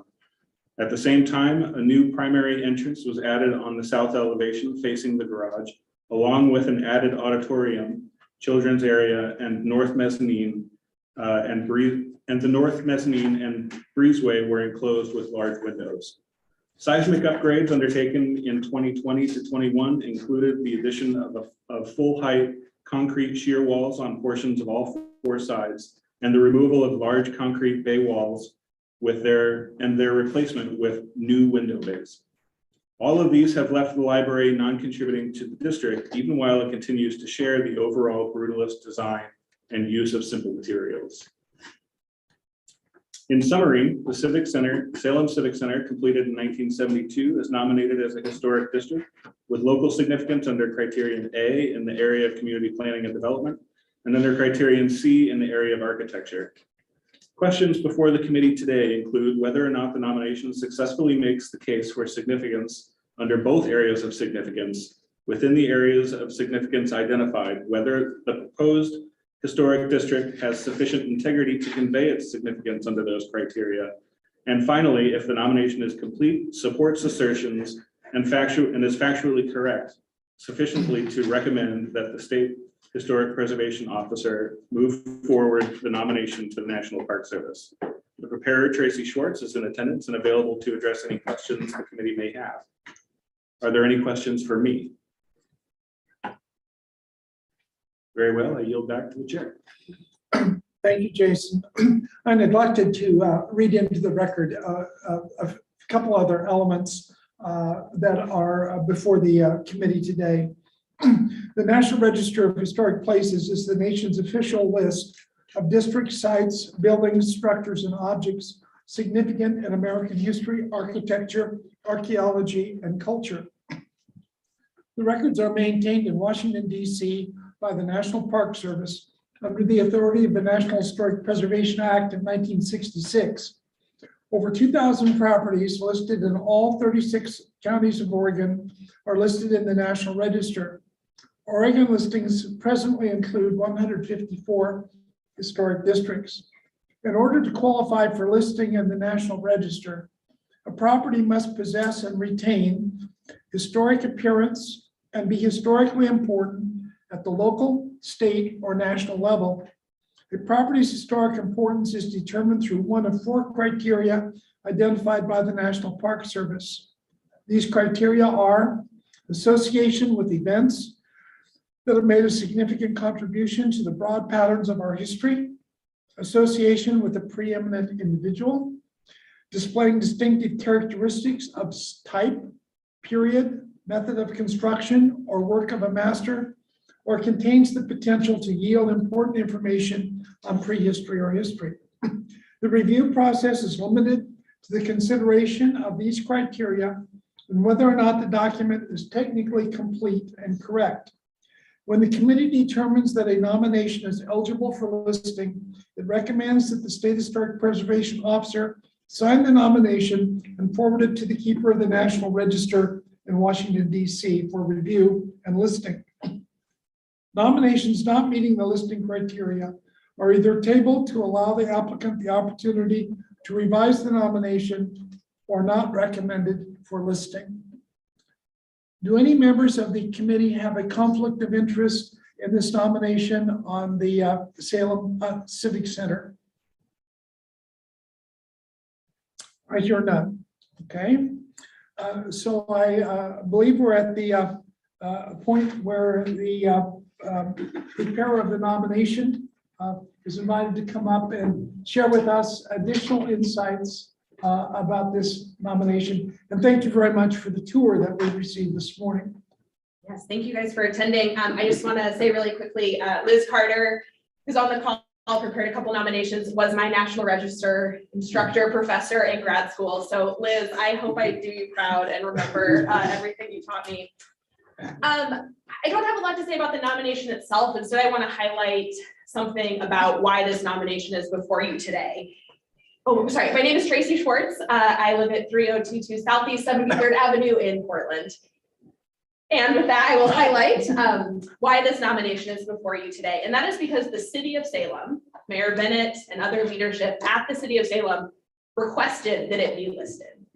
I did some research using the Oregon Historic Sites database and found that since 2000, they have listed about 475 properties in the state of Oregon. Of those, only 155 or 33% were public, local, state, or federal property at the time of listing, which I find kind of low considering public resources are the ones that we can interact with the most. So I was really excited that the City of Salem went to Kimberly Fitzgerald, the Historic Preservation Officer for the city, and said, we want to list this property because it is important to us. They're not gonna get a tax credit for it, they're public. If they want a plaque, they're gonna have to put that in the city budget and buy it themselves. They're gonna get a little even extra regulation placed on them for doing this, but it was important to them to list it. The property is turning 50, they have a big birthday event planned for it. This is just one piece of that. They want to honor that history and designate it. My personal feelings aside about the National Register, of which I have many, of which I have texted many of you about while preparing this nomination, it's really cool to be listed. And I think that that's what the City of Salem wants. They just want the honorary designation. And I think that's what the National Register was about. It was about recognizing places that are important in our local, state, and national history. The City of Salem knows that the Civic Center is important and they want that recognized. And that's just something that I don't think is appropriate to have in the nomination, but I do want the commission to have that context because it just makes this nomination so much cooler. We can remember, I think many of you have seen nominations recently that are for public properties. The local entity did not want them. That is not the case for the Salem Civic Center. So any questions or my rant is over. Oh, I have a couple. Yes. Okay. I think that's okay. Well, they're more in the realm of the technical, but the first thing, and I had never seen the property until about 10 days ago. And it was the day after I came back from overseas and I just had a camera and I was most impressed. Having seen how brutalism can go badly wrong in other places. So this is an incredible resource. And the one question is, and what makes it stand above so many other brutalist examples is the landscape, which you know, in the nomination, you know, you reference it, but I think there's another story here of, how do you make landscaping soften what otherwise, we all know the stories about vandalism, leads to suicides and murders and everything else. But here, this is a very different example, and it shows how it can work. Any thoughts about landscape design and then how it may have evolved through time? Yeah, definitely. And actually, I think it's interesting, the landscaping and definitely did not maybe bring this out in the nomination as much as I could have or should have. But it actually was a very notable kind of urban renewal rock prize, I believe his name, from San Francisco. And he was hired on by HUD to do a lot of like urban renewal landscaping. He was kind of one of the prominent guys. And I could definitely look into that more. I will say, not as an excuse, but I will try it. I was told, the city came to me in like November and wants to try to have it listed by August for the birthday. So there was a time limit. This was also a pro bono project. So I tried my best. I can definitely try to do additional research into that, but I think I kind of found my two sort of areas of significance and maybe kind of stuck with those and didn't flesh other things out as much as I could have or maybe should have. So I can try to look into that a little bit more. Yeah, I certainly agree that, you've hit the two areas of significance. Obviously eligible by a mile. Yeah. But it was just that extra bit of the landscape really does set it above. And that goes to the next question that has to do with, this is way more than local significance. Yeah, which again kind of goes back to, I think, again, sorry, Liz, to throw you under the bus. I think I remember in grad school, it's like, you only need one, right? And so comparatively, I was a little bit concerned of having the time or capacity to really flesh out maybe statewide significance and especially not national. I mean, I will say, I went to the National Archives and the National Register Repository and I was like, hey, what's Brutalist? Come on, like something help me out. And I think the HUD building in DC has been listed. I was really hoping Boston City Hall had been, but I couldn't quite yet. So I was really bummed that I didn't have like a good example to kind of use. And so, yeah, I probably just went with the low hanging fruit, to be really honest. Well, it's certainly A and C work well. So it's not the lowest hanging fruit. Right, When you only have an A or something. Yes. No, otherwise I was very impressed. So, Thank you. yeah, very solid. Thank you.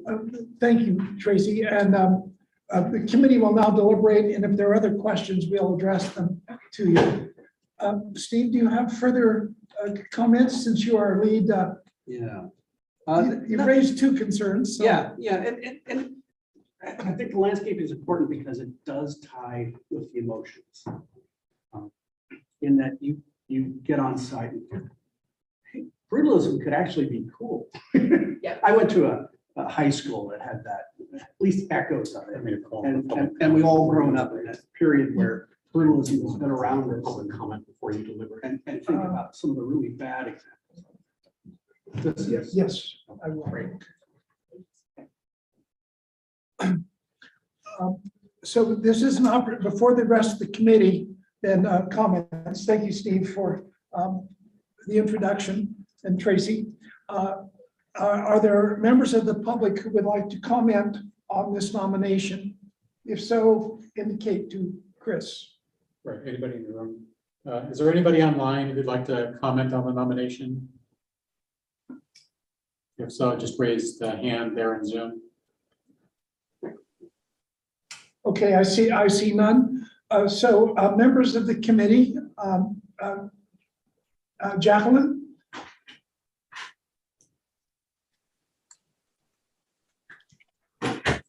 I really enjoyed reading the context statements about the idea of a community plan and the work that went into creating this space that was inviting, and then the context about the philosophy behind the design and how it was used to create these spaces. So I enjoyed reading that.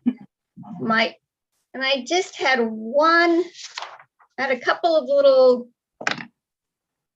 questions or suggestions, and that was when I was reading about the shape and layout of City Hall, I had a hard time picturing it from those plan maps because it said it was U-shaped, but I couldn't necessarily see how the courtyard and the chamber were spaced within it. So maybe just some labeling on those plan maps, or maybe a plan map of City Hall would help me visualize that much better. And then my other little suggestion was there was something written about the background of Salem becoming more prosperous during the gold rush, and I think it just needs one little extra thing to say why Salem was in position at that time to prosper from the gold rush.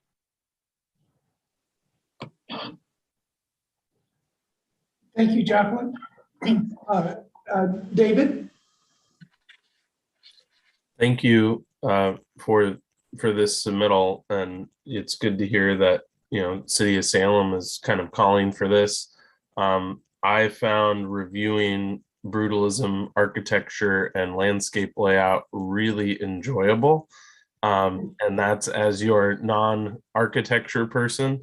I'm really interested and intrigued by it, but I think that it is also very representative and powerful that we're nominating things now that are just 50 years old, and people are not trying to get a criteria G, right, for less than 50 years, but they're like, oh, it's 50 years. And it really makes a lot of sense to me that a building like this would be put forward. So I'm really enthusiastic and excited about that. I've spent time doing working business in the offices, in the spaces of that building, and I'm familiar with it. And it just really resonates for me as that type of space. I do, you know, this nomination has my support.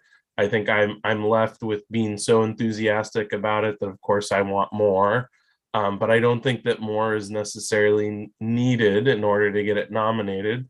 But my hope is that maybe as more buildings like this are nominated at a local level and there's comparisons, that it might be easier to make that case, or maybe even someday have an MPD around urban renewal activities that really take on some of the social implications of that too, right? Like unintended consequences of placemaking actions and sort of the story of that in a broader context of what was going on. So I think that this is one of the steps that helps lead us towards that. And for that, I'm very enthusiastic and grateful, Tracy, for your work and the city's enthusiasm.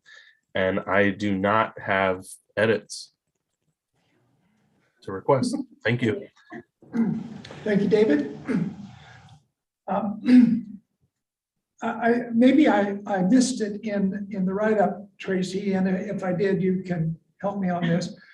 I viewed this complex of multiple city blocks as a remarkable fulcrum that changed the nature of the waterfront and Pringle Creek in particular.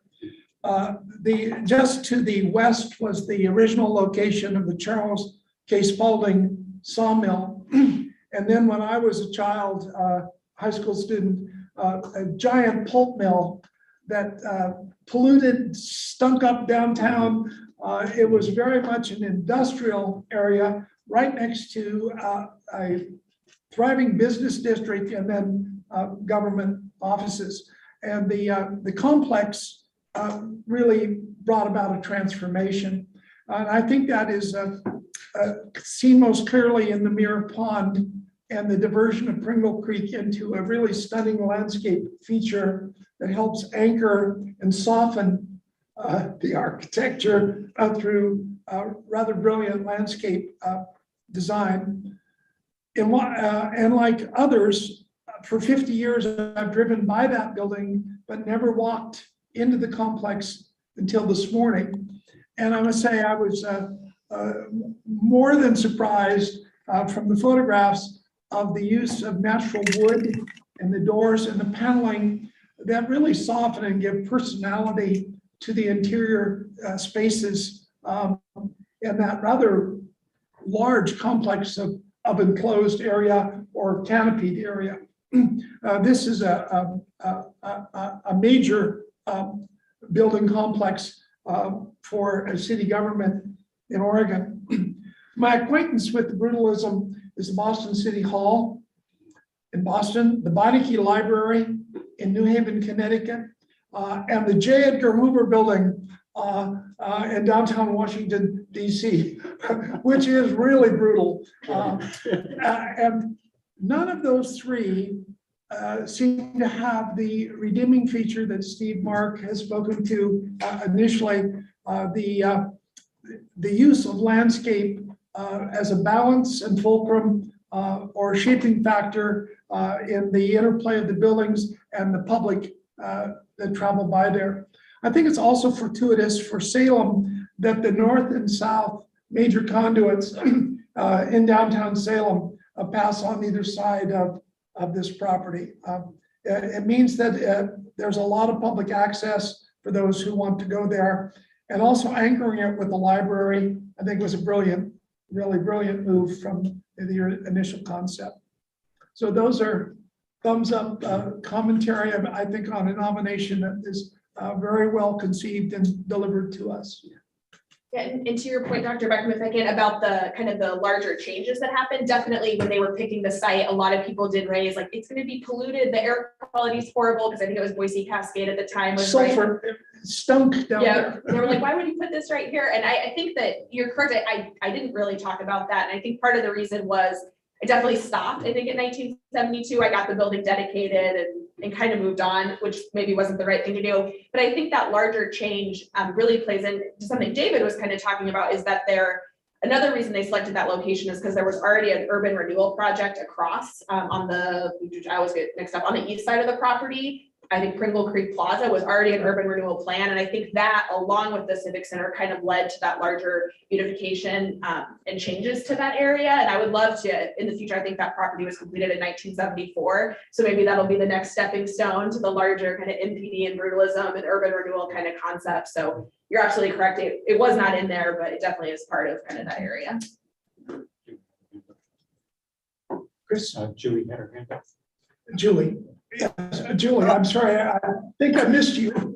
You did. That's okay. Well, I had the pleasure of working there for a number of years. I was a city planner and the historic preservation planner for a while. So I'm very familiar with the building. I enjoyed many times going out in the center and eating lunch and all that good stuff. So, and I don't know, it makes me feel old that it's being nominated, but but it's worthy, and I'm excited to see the nomination, and I think it was very well done. Thank you, Julie, and I apologize for missing you. That's okay. Steve, do you have a motion for the committee? Yes.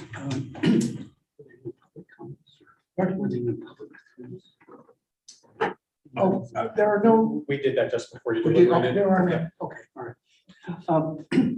I'd like to make a motion to forward this nomination, which is to the keeper of the National Register for listing under criteria A and C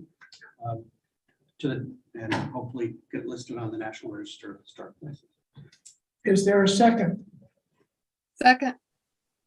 Okay, any further discussion? All right, let's call, it's moved and seconded. Let's call the roll. Julie? Yes. David? Yes. Jacqueline? Yes. Steve? Yes. And Stephen, yes. That's, we have a quorum of 5 and it's unanimously approved. And thank you very much, Tracy, for your hard work on this project. Thank you. I really appreciate it.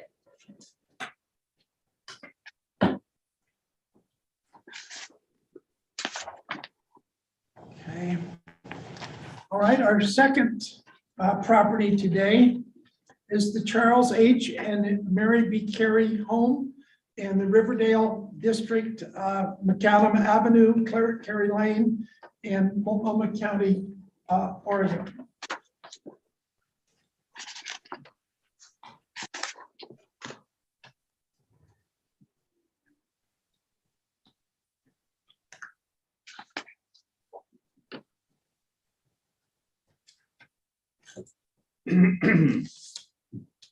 Next property on the agenda is the Judge Charles Henry and Mary Bidwell Carey House at 1950 South Carey Lane, Portland, Multnomah County. The house is nominated under criterion B for its association with the productive life of Judge Charles H. Carey, whom the nomination asserts is significant statewide in the areas of law, social history, and politics and government. The Charles and Mary Carey House is located above the west bank of the Willamette River, approximately 4.5 miles south of downtown Portland, approximately 1.8 miles north of Lake Oswego and the unincorporated Multnomah County neighborhood of Riverdale.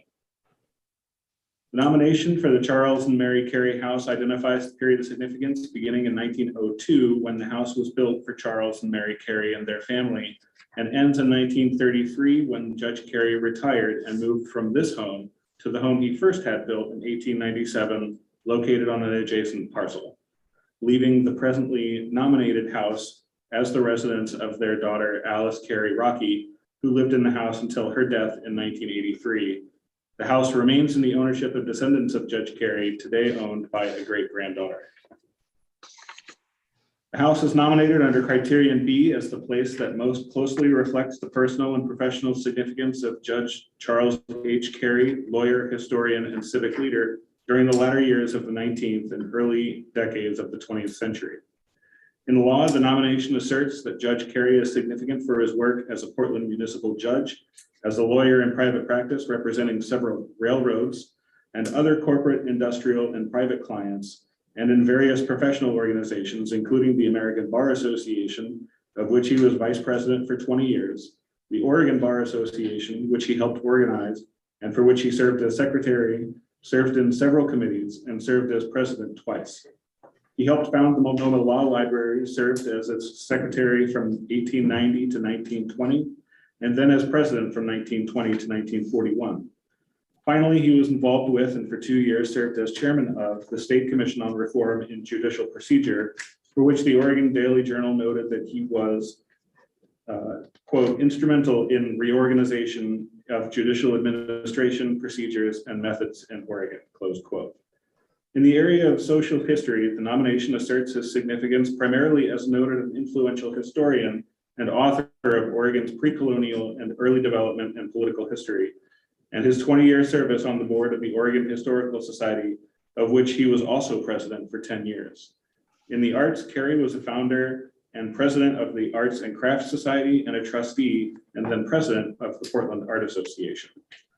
In the area of politics and government, Carey was politically active and recognized leader in local, state, and national Republican Party, serving in delegations at all of these levels. Beyond internal politics, Carey was also actively involved with and held leadership positions in several international organizations, particularly those dedicated to peaceful resolution of international disputes.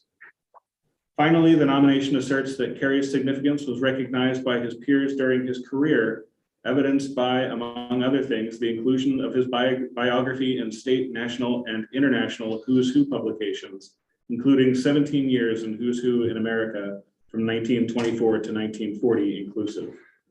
While there are a handful of other buildings associated with Judge Carey's productive life, the nomination asserts that this house, which he lived in from 1902 to 1933, is the one most closely associated with and best represents Carey's significance.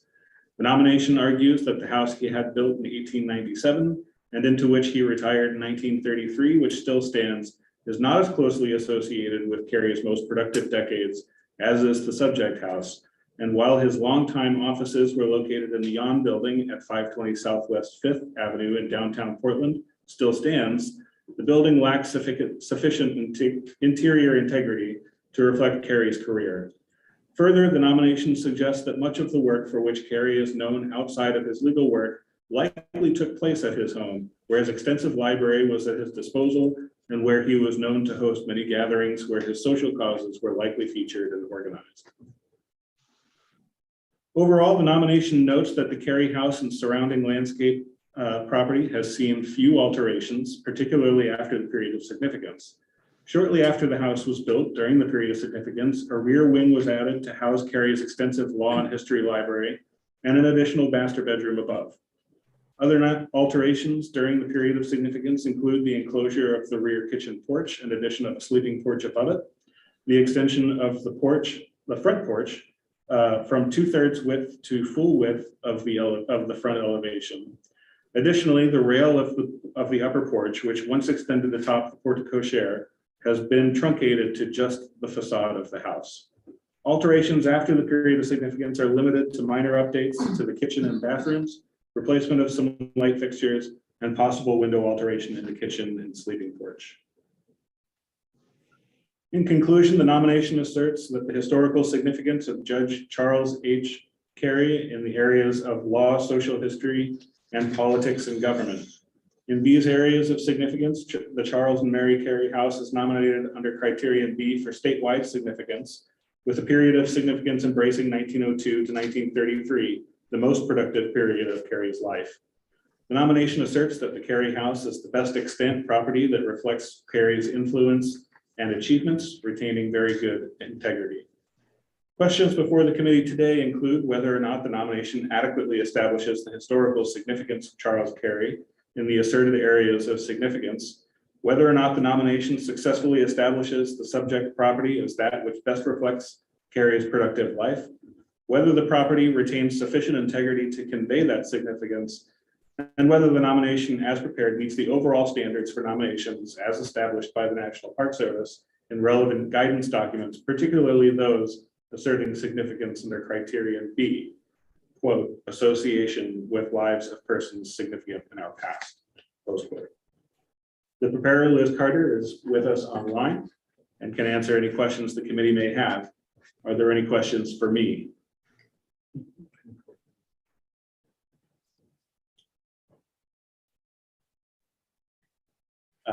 I believe that the comments of the Portland Landmarks Commission are in your packets. They are. They are supportive of the nomination. So no questions for me? All right. I yield back. Do any of the members of the committee have a conflict of interest with this nomination? I hear none. So let us turn to the writer of the nomination, Liz Carter, and perhaps the current occupant of the home, Mary Lawrence, if she is dialed in. No? Well, we have Liz, so we're ready, Liz, for whatever additional input you would like to provide to the committee. Thank you so much. I don't have a lot to add to this nomination other than to try to clarify that Judge Carey was really an incredible individual who contributed in so many ways, in so many areas, that it was extremely difficult to pare it down to National Register length narrative. So there are very likely some things not mentioned or not described in great detail, primarily due to my attempt to hit the high points of his career rather than try to list everything that he did. That said, this has been my first Criterion B nomination, and that was on purpose because these are pretty difficult nominations to prepare and justify. So I'm really open to any comments or suggestions that the committee might have on how to improve the nomination. Thank you, Liz. Do members of the committee have any questions at this time for the preparer of the nomination? Okay, well, I hear none. I believe I'm the lead commentator on behalf of the committee. Do we have any public comments? Is there anybody in the room who'd like to comment on the nomination? Is there anybody online who'd like to comment on the nomination? If so, raise the hand in Zoom. Nope. All right, we hear none. Well, I must say, Judge Carey died 81 years ago. If he were with us today, he could walk into this home and say, that's our grand piano. These floor-to-ceiling bookcases are the literature books I read. The paintings that are on the walls are the ones that my wife and I chose for this house. I visited the Carey house this week and had a very interesting conversation with the great-granddaughter. 6 generations of the family have lived either in this home or on the adjacent property.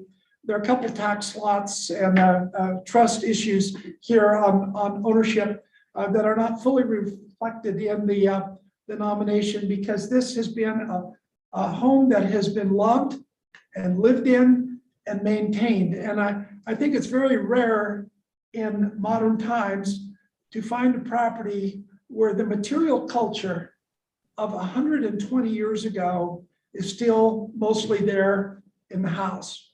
The rare maps, the rarest books were given to the Oregon Historical Society. Some of the stunning paintings, like one by Charles Hassam and others, have found new homes, such as at the Portland Art Museum. But there is a remarkably intact fabric in the structure, in the landscape, including the outdoor tea garden, and the interesting configuration of the lot. This home is just to the south of Riverview Cemetery on the bank of the Willamette River. And the property cascades down across McAdam, across the railroad tracks, to a landing on the riverfront, right near the sailing dock and crew headquarters for Lewis and Clark College. Behind the home is to the west and to the north is a large neighborhood of perhaps 30 or 40 other historic properties, I think only one of which is even in the state inventory. The Carey Place is one of the earliest homes in this neighborhood and is really an anchor property. That it has survived so much intact, I think, is testimony to the utility that the family has found in living in this structure. Liz has addressed in the nomination the architect, as Edgar Lazarus, who I think is familiar to many because of his designs for the Vista House at Crown Point and the Columbia Gorge. An interesting man who had quite an impact during about 2 very busy decades of design work in the city of Portland. I just have a little footnote to add because I was reading closely the configuration of Judge Carey's law firm. And to my knowledge, Judge Carey was only a judge for 2 years, but he was branded with the title judge for life. Early in his career, he had a law partner named Franklin P. Mays. And that really rang a bell with me because I have a copy of Steve Pewter's book, Looters of the Public Domain. And I immediately took a look. Land thief to a cell. Franklin P. Mays convicted with Herman, must serve a term. Franklin Mays, Judge Carey's law partner, was found guilty as a member of the Oregon land fraud ring and was fined $10,000 in 1907. Judge Carey did not abandon his former law partner. He stood beside him for the next 5 years in a whole series of appeals. And in 1911, the newspaper read, Franklin P. Mays given pardon by President Taft. It turns out that Charles Carey was a boyhood friend of William Howard Taft in Cincinnati, Ohio. And by several means, he stood by his former law partner, and Franklin Mays was given a presidential pardon, lived another 25 years, and though no longer a member of the firm, continued to live in Portland. The other footnote is that the distinguished, and I think major law firm in Portland today, Stoll Reeves, is a direct descendant of Judge Carey's original law firm. There is a genealogy of law practice that has endured from the late 19th century right to the present to one of Portland's largest law firms. I want to also thank Mary Lawrence for graciously giving me a tour of the main floor of the house. It was really intriguing to view this property and stand in the landscape looking down on the nearby Willamette River. So I speak with enthusiasm about this nomination, and I well understand the challenges that Liz Carter faced in trying to parse her way through the complicated public service of Judge Carey. One last comment. The Portland Landmarks Commission raised question that Mary Bidwell Carey did not really gain much attention in the nomination. And there's reason for that. She was socially prominent, active in the Daughters of the American Revolution, active in the Presbyterian Church in downtown Portland. Mrs. Carey had only one eye, and consequently, she was rather guarded in her public appearances. The portraits of her, paintings and photographs, only show a profile view where she had an eye that was part of her facial features. And secondly, the Careys suffered the death of a daughter as a young adult. And this was a very burdensome emotional experience for Mrs. Carey, and probably was a contributing factor to her more limited social agendas. She and Judge Carey entertained in their home, but she was not the ambitious professional person that her husband was. So that's a little bit of a perspective in response to the comment from the Landmarks Commission. Steve, any comments? Yeah, the only comment as such, it struck me because I've been to the Carl Sandburg House outside of Asheville, North Carolina. And it seems that we have kind of an Oregon version of Carl Sandburg here, meaning that, a capable writer, but nobody reads him today. I've had his book in my office for over 30 years, and I probably opened it twice. But he's a very well-accomplished man, and I know the problems of digging back, and Chair Beckham referenced the Oregon land fraud trials. As soon as I saw Northern Pacific, I knew there's going to be that element in there. But prying apart, and I could see where Liz would have, it would be difficult for anybody to get through these networks and figure out, okay, well, he's a very accomplished person, very high energy. But what were the concrete results of all that? And so that makes a B nomination even harder.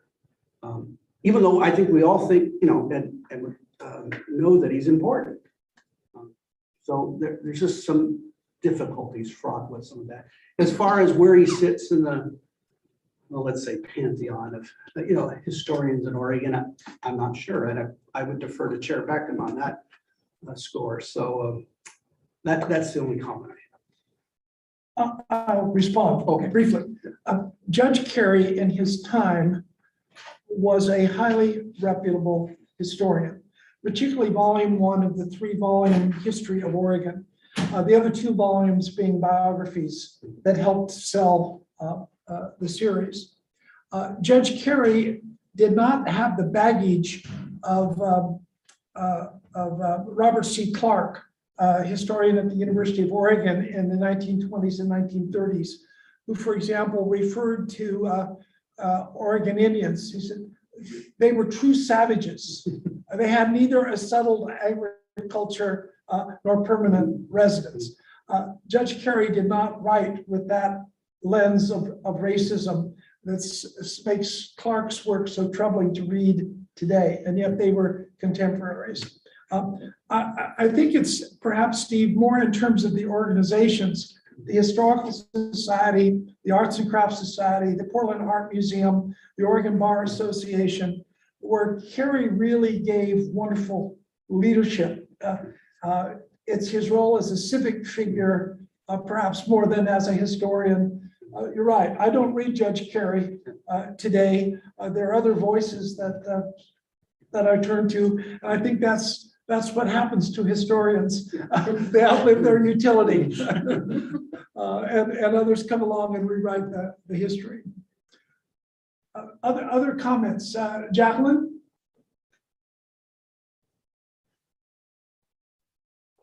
I don't really have anything I wanted to add, except that I did enjoy seeing the watercolor by him in the nomination. But comments by Dr. Beckham are very helpful also to me to kind of understand his contributions. Thank you, Jackie. David? I really enjoyed the conversation about criteria B. We haven't seen as many of those. And when we have, I feel like we've been left debating like that idea of if you walk down the street and 9 out of 10 people didn't know who this person was in the town, like are they important? I think we had that conversation with a theater that was being nominated for a person a few years ago. And while I think that 9 out of 10 people may not recognize this person today, if you just asked on the street, it's still very clear about the impacts and the involvement and contributions that they've made to Oregon. And so I saw that in the nomination. I felt like I learned a lot about criteria B nominations and just hearing you all talk about that. And I think Steve is sort of buttressed with some of those other comments. And if there's the ability to weave some of that in there, maybe it gives some of the help for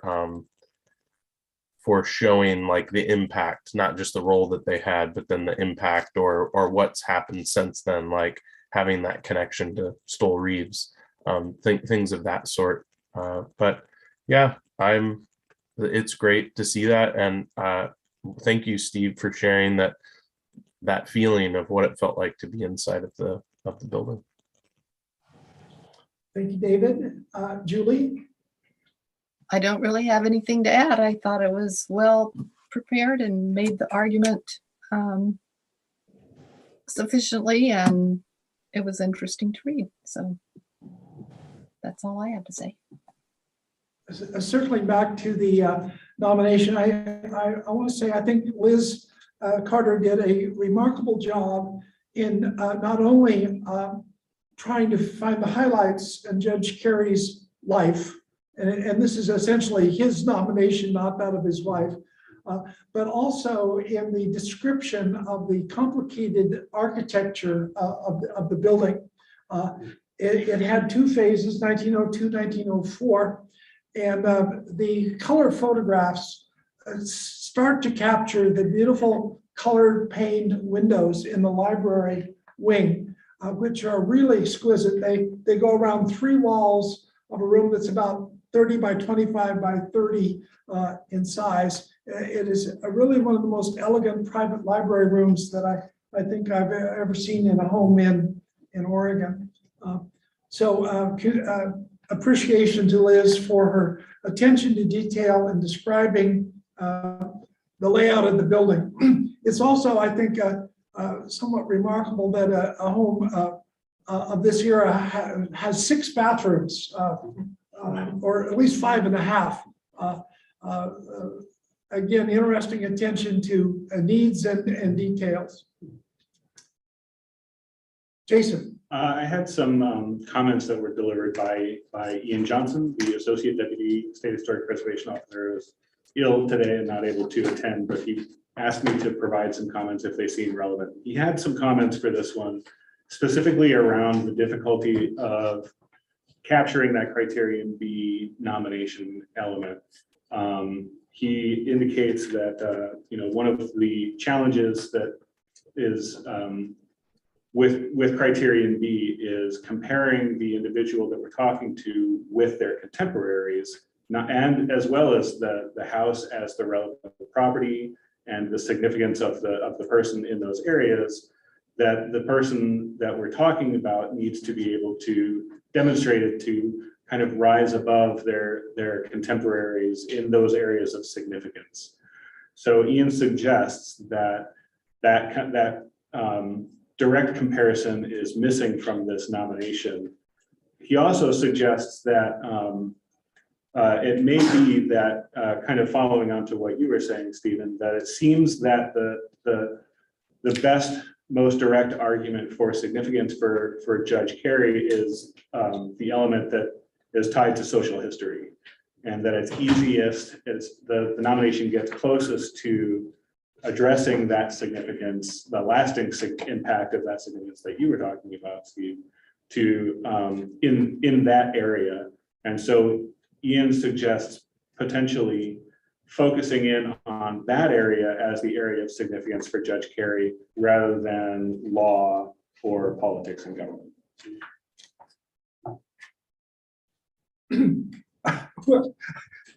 I'll respond. You can't take law out of Judge Carey's life. I mean, he did the digest of Oregon court decisions. He was a founder and 20-year head of the Bar Association. He was active in the American Bar Association. He was in law practice for more than 40 years. It seems to me that law is part of his persona. And when I think about his contemporaries in Portland, there are some, like Henry Piddock, for example, the publisher, Harvey Scott, journalist at the Oregonian. Judge Carey moved readily in those circles. He was a peer with them. He had the right membership, such as the Arlington Club, the Art Museum, and so on. But beyond that, I think his commitment, for example, to the Arts and Crafts Society is really special. That's an organization that yet really deserves to have more documented about it and its role in Oregon. So I take into account, Jason, what Ian has observed, but I think the nomination stands on its own legs. I think it's really well perceived. So in light of that, I move that the Judge Charles Henry Carey, Mary Bidwell Carey home in the Riverdale district of the city of Portland, or unincorporated part of Multnomah County, south of the city of Portland, be forwarded to the keeper under criterion B. Is there a second? Second. Moved and seconded. Is there further discussion from the committee? All right, those in favor, Julie? Yes. Jacqueline? Yes. David? Yes. Steve? Yes. And Stephen, yes. Approved. Thank you. Thank you, Liz. Job well done. Thanks so much. I appreciate it. Stick around, Liz, you're up next too. All right. Yeah, Liz, you're on duty for the next one as well. Our next nomination is the Cahill Nordstrom Farm on the Nehalem River near Clatskanie. This is in far eastern Clatsop County, near the line with Columbia County, deep in the Coast Range Mountains.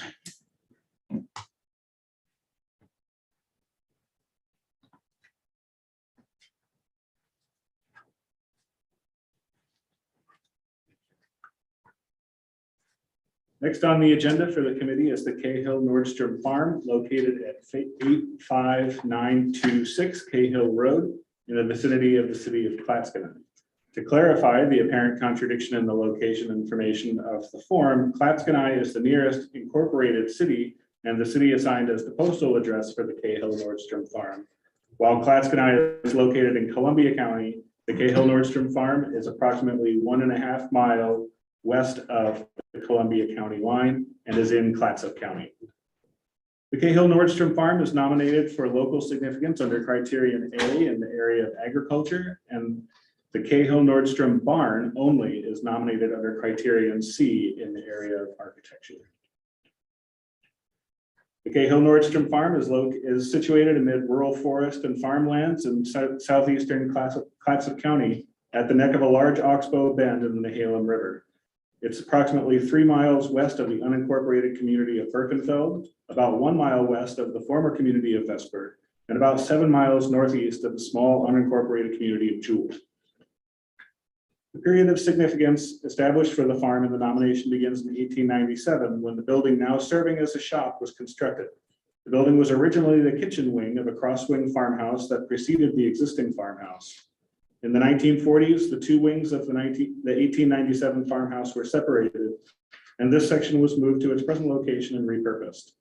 The period of significance closes in 1956, when the most recent contributing resource at the farm was constructed, representing the complete build-out of Cahill Nordstrom Farm as it is today. Separately, the barn has a period of significance of 1911, the year it was constructed, reflecting its asserted criterion C architectural significance.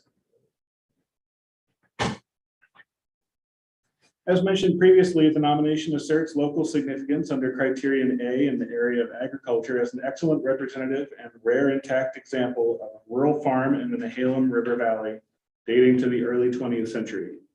The nomination asserts that the 8.3 acre nominated area today, containing 9 contributing features and no non-contributing features, comprehensively reflects the various needs, functions, and flexible evolution of a late 19th and early 20th century farm.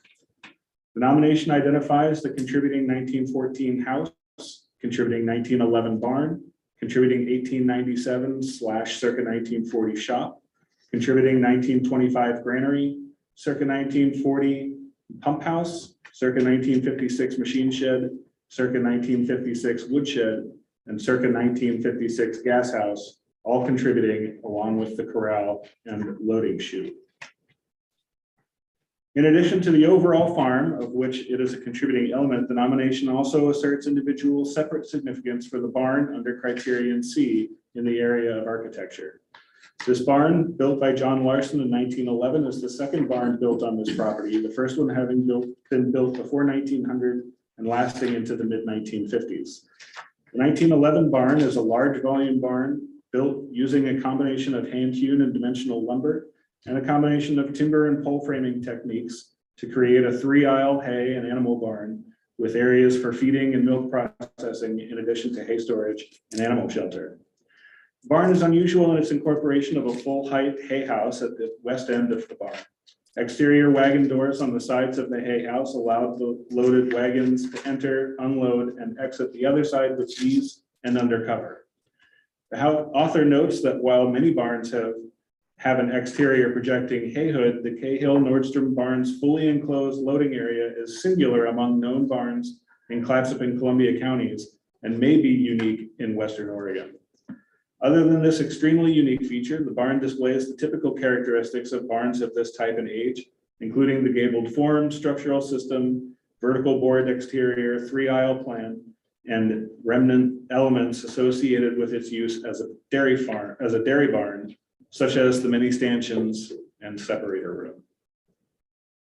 Although most farm-related buildings get altered in one or more ways during their lifetime in response to changing needs and requirements in the evolving operations of farms during the 20th century, the nomination asserts that overall integrity is very good. Some alterations of note include the recent removal of the front and rear porches of the 1914 house as a result of advanced decay, leading to instability threatening the remainder of the house. The house has been empty for quite some time and the condition is degraded. However, integrity is still deemed good. The 1911 barn was restored in 2017, repairing or replacing in kind the deteriorated west end and hay shed exterior siding. Deteriorated roof structure and decking were also repaired or replaced as in kind as needed. And the 1980s metal roof was replaced, retaining a section of original painted wood shingles that remain beneath the new metal roof. Other alterations from the historic period include the loss of the original barn in the 1950s from decay and the 1940s removal, move, and repurposing of the kitchen wing of the 1897 house. Both of these were executed during the period of significance. In conclusion, the nomination asserts that the Cahill Nordstrom Farm is eligible for listing in the National Register of Historic Places For local significance under criterion A in the area of agriculture, as a well-preserved example of a multi-component rural Northwest Oregon farm with good integrity and nearly complete collection of historic farm structures. Separately, the nomination asserts individual local significance for the Cahill Nordstrom barn under criterion C in the area of architecture as a good example of barn construction of the time, as well as demonstrating a highly unique feature, the enclosed full-height hay shed, unknown on other barns in Western Oregon. Questions for the committee to answer today include whether or not the nomination successfully supports significance of the Cahill Nordstrom farm as a whole under criterion A, whether or not the nomination successfully argues for individual eligibility of the Cahill Nordstrom barn under criterion C, whether the nominated property retains sufficient integrity to convey those sources of significance, and finally, whether the nomination is complete, adequately prepared, and suitable for forwarding to the National Park Service. Are there any questions for me? Very well. Liz Carter is still with us and is the preparer for this nomination, and I yield back to the chair. Thank you, Jason. Do any members of the committee have a conflict of interest in this nomination? I hear none. Okay, Liz, do you have any further input for us? Or do you have a property owner proponent who is joining you today? I believe the property owner was intending, there I see her hand going up. I don't really have anything to add, and I'll just defer to the property owner if she wants to add any comments. You have a testimony card there first. Oh, I'm sorry. Yes. A real life person? A live, okay. Selena, Yes. if you'd come up, please, and introduce yourself and give your address. My name is Selena Cathan, 3334 North Go Street, Tacoma, Washington, 98407.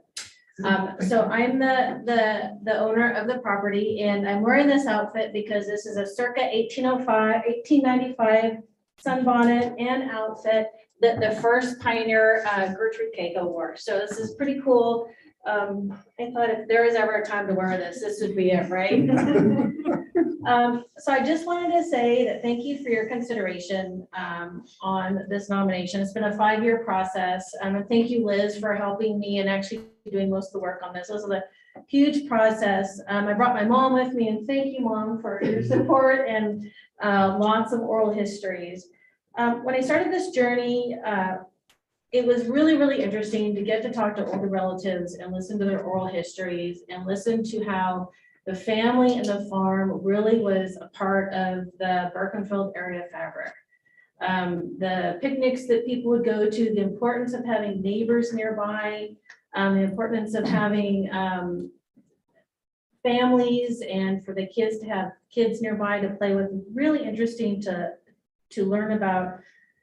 It's important to me because I think it'd be really great to have part of my family history and history of the Nehalem Valley be part of a permanent part of American history and culture.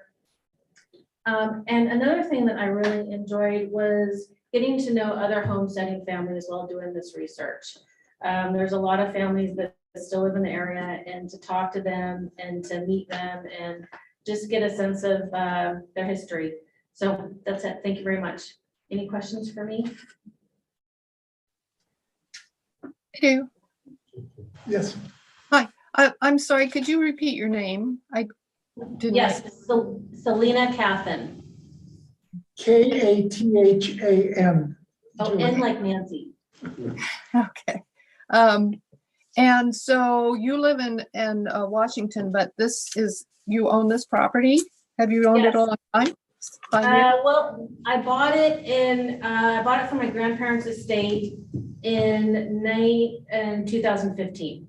Okay. Or 2016, I'm gonna say 2016. And I've been working to restore the barn buildings slowly. Did a huge restoration of the barn first because it was falling down. Put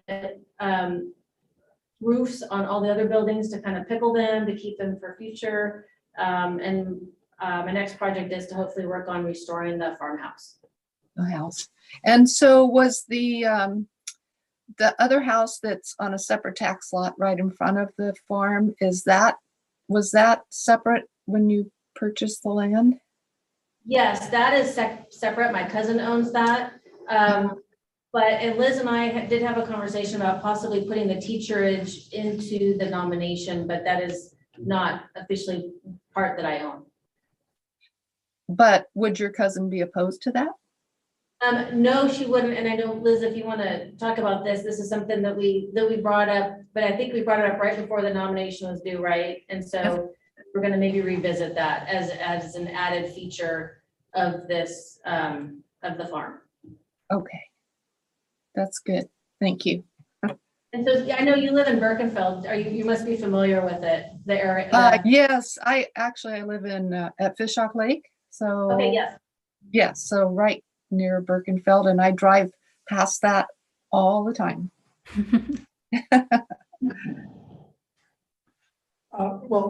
Julie, you are our lead proponent on this. Would you like to go ahead with any further comments at this time? Sure. No one else, no more proponents to speak? No? Okay.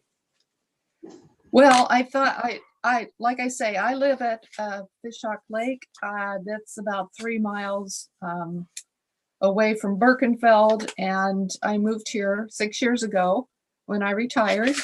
And about 5 years ago, I as a historian, I did some research about the little cities around, like Vesper and Birkenfeld and Natal and Mist and Jewel.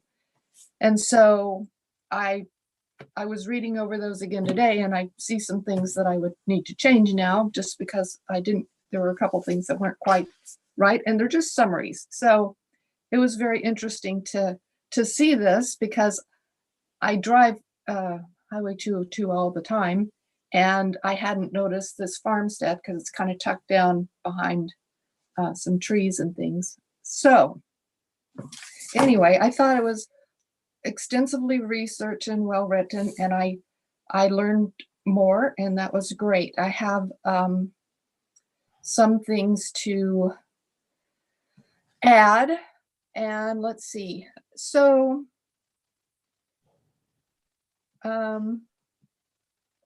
it has a lot to do with the teacherage. It is a prominent feature when you see this, when you drive down the road. I mean, it's just there. And so it's hard to separate it from a perspective of someone who doesn't live on the land, but drives by or sees it from the road. So, and it was used by Francis, and I think his wife's name was Ethel, not Helen. Helen.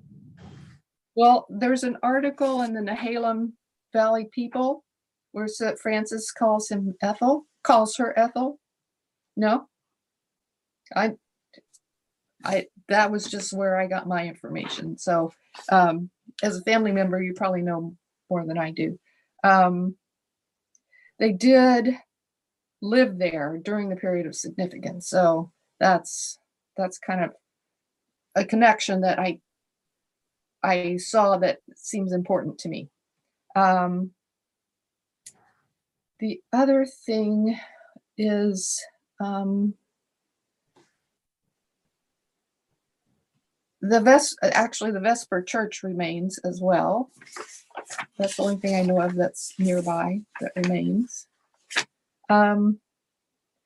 And in Birkenfeld, it was a hubbub of activity back in the day. There was a logging community, and on Neverstill Road, the logging company president, he said, "It's never still here. There was a hospital, there was a sawmill, there were all kinds of things." And so it definitely was thriving, not metropolis, but but it was a busy city back then. You wouldn't know it now because all those buildings are gone.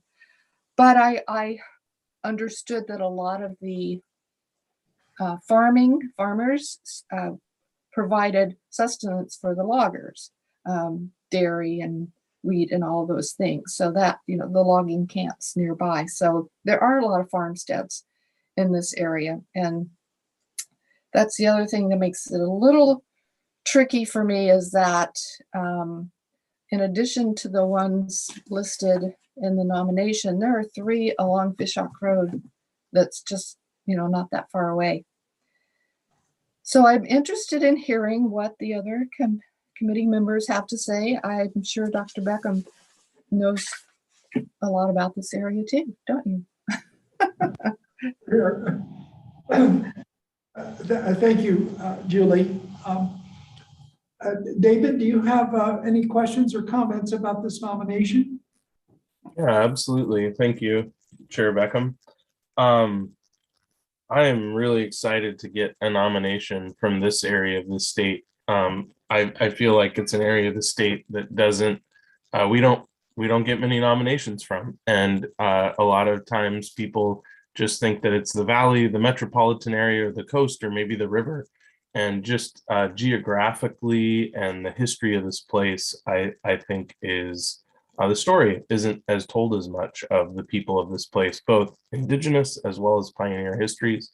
And so I'm enthused about it. I think that it's a well-prepared application. There was just one edit around indigenous history on page 13 under the contextual background. The people listed as the indigenous people of the place are listed in the second sentence of the second paragraph as the Clatsop and Nehalem people, and the people of this area would have been the Clatskanie. There's not as much written about the Clatskanie people. What is interesting is the documentation says that they're more recent arrivals to the area, as they're Athabascan speaking peoples and likely are descendant and coming out of Southwest Washington and the upper Chehalis River country. And just contextually, not that it would need to be included here, but that's very interesting. There's Athabascan speakers in little pockets throughout Oregon. Other more well-known Athabascan speaking people are like the Navajo in Southwest United States, or Alaskan Native people, but it's a linguistic group that's kind of dispersed. So this is sort of considered a linguistic isolate of a group of people. They were also identified in unratified treaties as the Connaught Band of Chinook in some cases. So you have Clatskanie or Connaught Band, but my recommendation would be to use the name of Clatskanie, which is sort of what's commonly referenced. And the reference for that would be the Handbook on North American Indians, Volume 7, the maps that are in there and the chapter about the Clatskanie people for a citation. So thank you for the opportunity. It got me really down a rabbit hole that I don't have time to do, but I'm really interested about the archaeology of the area because there aren't as many large projects that have happened since all the laws that have required this. And it's a big watch out area for us.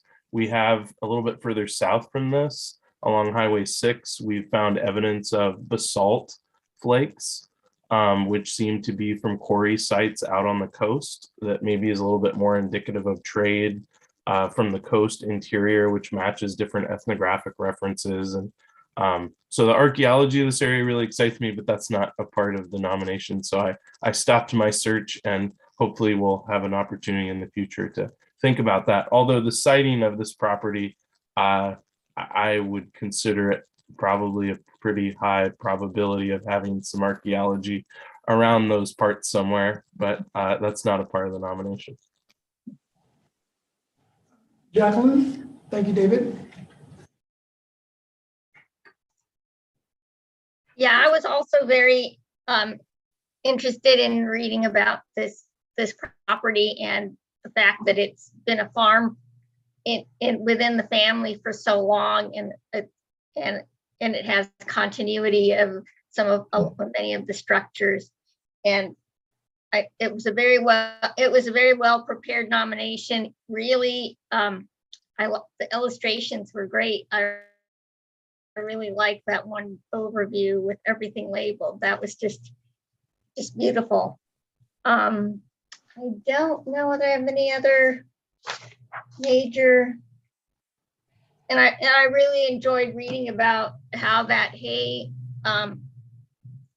shed was used and the story of loading the hay in the barn, and that really helped, bring it, make it a very vivid nomination.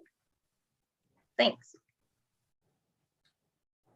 Thank you, Jackie. Steve? Well, I just wanted to say, I really enjoyed section 8, significance section in the nomination. I did have one, I suppose, tiny question. It intrigued me that why would the Grange in Birkenfeld be named Wainema for, that must be the furthest away that name is used from what would be the heartland, Klamath County. Do you know, Liz or Julie or anyone? That was a question that popped into my mind immediately, of course, because I'm familiar with it from Southern Oregon as well, and I don't know. I may be able to help you. Wainema became a lecturer with Alfred Meacham on his national tour of Native Americans after the Modoc War. And consequently, her public appearances really publicized the name. And then the book Wainema and Her People, published in the 19th century, would be another factor. So it's not uncommon, perhaps, although geographically quite remote from the Klamath Basin, right, that name would appear. Yeah, probably somewhat like having Canby, Oregon. Yes, given the time. So yeah, not much else that I could find. I was curious as I read the nomination. So what's with this teacherage? Where is it? Because I look at the maps and it isn't there. So was it on skids or anything? Like there's a discussion about moving it. Skids being, familiar to Southern Oregon, things are all over the landscape. Liz, can you help with that question? And Selena probably could too. It was moved to the site, I believe. I want to say 1917, but that might have been the date of its construction. I think it was built in 1917 and then it was moved in the 30s because my Uncle Francie and Aunt Helen bought it and had it moved. And when they moved out of the big house, they moved into it was the teacherage. It was a teacherage, and then they moved it, and then that was their home. Okay. It just called up a vague association with Awanagan. Because of a lot of railroad logging at that time. But that's it for me. I thought it was very well done. Thank you, Steve. David has appropriately raised the issue on Native American residency as Clatskanie. The article in volume 7 of the handbook is by Michael Krause, who is now deceased, an expert on Athabascan languages. He was teaching at the University of Alaska Fairbanks at the time that he wrote the article on the Clatskanie of Columbia, Clatsop counties, Oregon. I engaged in a lively correspondence with him at the time. He was trying to squeeze out more information if possible about the incompletely documented Konak or Clatskanie that David has mentioned. Another item, it's kind of interesting that in this remote part of the Coast Range, there are all these little communities, Jewel, Mist, Birkenfeld, Vesper, and there are others such as Millburn and Grand Rapids. And these are platted communities from 1892 in the upper Nehalem watershed of Clatsop County that never happened. And part of it is that the prospect of extending logging railroads through the gently winding valley of the Nehalem sparked speculation that each of those might become a town site. And it's interesting, I guess Birkenfeld, it was sort of the successor in interest to these paper towns that for a time looked like they were going to become real. Specific to the nomination, I think what is remarkable about this property is that there is so much there. Sometimes there's a house, a barn, woodshed, or maybe a chicken house. But here there's a, machine shed, a granary, a pump house. There is a sufficient fabric of a rural farmstead that really makes sense. And I think that's one of the remarkable features of the Cahill Nordstrom farm. So I speak enthusiastically for this nomination. So Julie, do you, as our proponent from the committee, do you have a motion for us? Not yet. I was what? Okay, so say in a 10 miles along the Highway 202, there are, and at least 7 other, if not 8 other farmsteads that have high degree of integrity and are about from the same period. So I don't know that we need a multiple property document. I'm hoping that we don't, because I think it's important that, as all of you have noted, this area is underrepresented in our National Register program. And I really appreciate that the owners are working to preserve it and to keep it. My only concern is that at the National Register, when they review this, will they question that? And maybe staff could respond to that a little bit.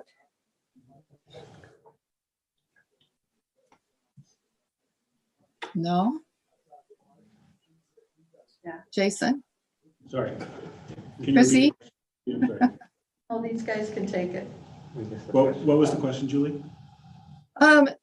Would we need a multiple property document, because there are at least 7 or 8 other farmsteads in a, not very far away from this one that would likely be eligible for listing in the same context. Will the National Park Service say, wow, you've got all these other comparable farmsteads. We really think you need an MPD. Well, I wouldn't say necessarily that it would be required. We could certainly talk about doing an MPD if it seems appropriate. But those are individual nominations. The MPD is really just establishing the shared context. As long as the context is within the nomination, it can certainly run individually by itself without the others. Although it does point up the question that I'll just mention Ian's comments here, that he was hoping for a bit more context on farms of that era, so that we could better connect the existing property to the context that it's associated with. So thinking along the lines of, like what are the kinds of farms that we see here, and what are the buildings we would expect to find on a farm like that, and then connect it to the buildings that we have on this farm particularly. I think another thing to consider is whether or not a comparative analysis would be would benefit from that additional context, in the sense that we would then be able to say, like we expect to find buildings of these types on farms of this era, and then going and looking for those types on those farms. It may reveal something about this farm, or maybe about the others. Does that answer your question? Yeah. Yes. Oh, I just wanted to add too that, from the Park Service perspective, they're going to look at these 8 comparisons here. And I think the language these comparisons have used acknowledges their differences and pulls out sort of, yes, this is of a similar time period, but, this is why the Cahill Nordstrom farm still bubbles up to the top. And I think that they're going to be looking for that kind of language in here, and it is here. Okay. Well, that's, living in an area is a blessing and a curse because I drive by all these cool places all the time. So that's good to know that, I appreciated the analysis and there was good discussion, but it was still hard for me to, it was a little bit hard for me to land on this as a what do you call it? Home run. I was wondering if, I think the teacherage, it's important that it be included because it's there, it's in your, it's just, it looks like a part of it. And don't they use like the pump house and something else on the adjacent, on the nominated property? Maybe I read that wrong. So I guess I will make a motion that I don't want to make it contingent on the teacherage being added, but I would strongly request that that be considered. That this nomination be submitted to the National Park Service for criterion A for the farm and C for the barn, with the caveat that the owner and SHPO consider what it would take to add the teacherage, if possible. Okay. We have a motion, Jason. I just wanted to take a moment on this discussion to remind the committee that according to the recently revised rules, should the boundary get adjusted from what you're reviewing now, if we expand the boundary to include the teacherage, that would count as a major revision and need to come back to the committee again for approval with that boundary. And I would add also that, Julie, you were worried about what the Park Service would think about the other farmsteads. That's not probably what they're going to be concerned about. They're going to be wondering about that teacherage and that boundary. That's probably going to be a thing for them. So if I said with that included, then we wouldn't have to come back and revisit it? You still would, because any change to a boundary requires notification requirements and those types of pieces, and the rules very specific in enlarging a boundary means it comes back to you.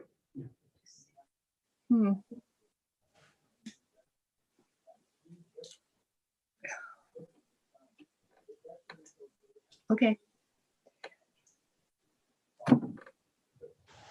So, Sorry, I'm stuck. I'm just trying, I've driven by 6 times since I got the nomination. I've reviewed it. I've looked at the history again. I'm a little bit torn. But since everyone else has given it full support, then I will move that this nomination be forwarded to the keeper for listing in the National Register. I'm sorry, would you repeat your motion one more time? I'm sorry. Okay, I move that this nomination be forwarded to the National Register for listing under criterion A for the farmstead and C for the barn for local significance. Thank you. We have a motion. Is there a second? I second. Liz, did you have a comment at this point? I have 2 things. One, I just want to thank David for his comments about Indigenous people, linguistic areas, and that kind of thing. That's exactly the kind of information that I really appreciate being able to add. With regard to Julie's quandary, I sympathize. in terms of trying to include that and extending the review period and having it come before the committee again, I don't want to put Selena on the spot, but maybe Selena, how do you feel about postponing actual listing of the property until the next review by the committee? Or at a later date. I'm sorry. Go ahead, Selena. Sorry. That's okay. So I have a question.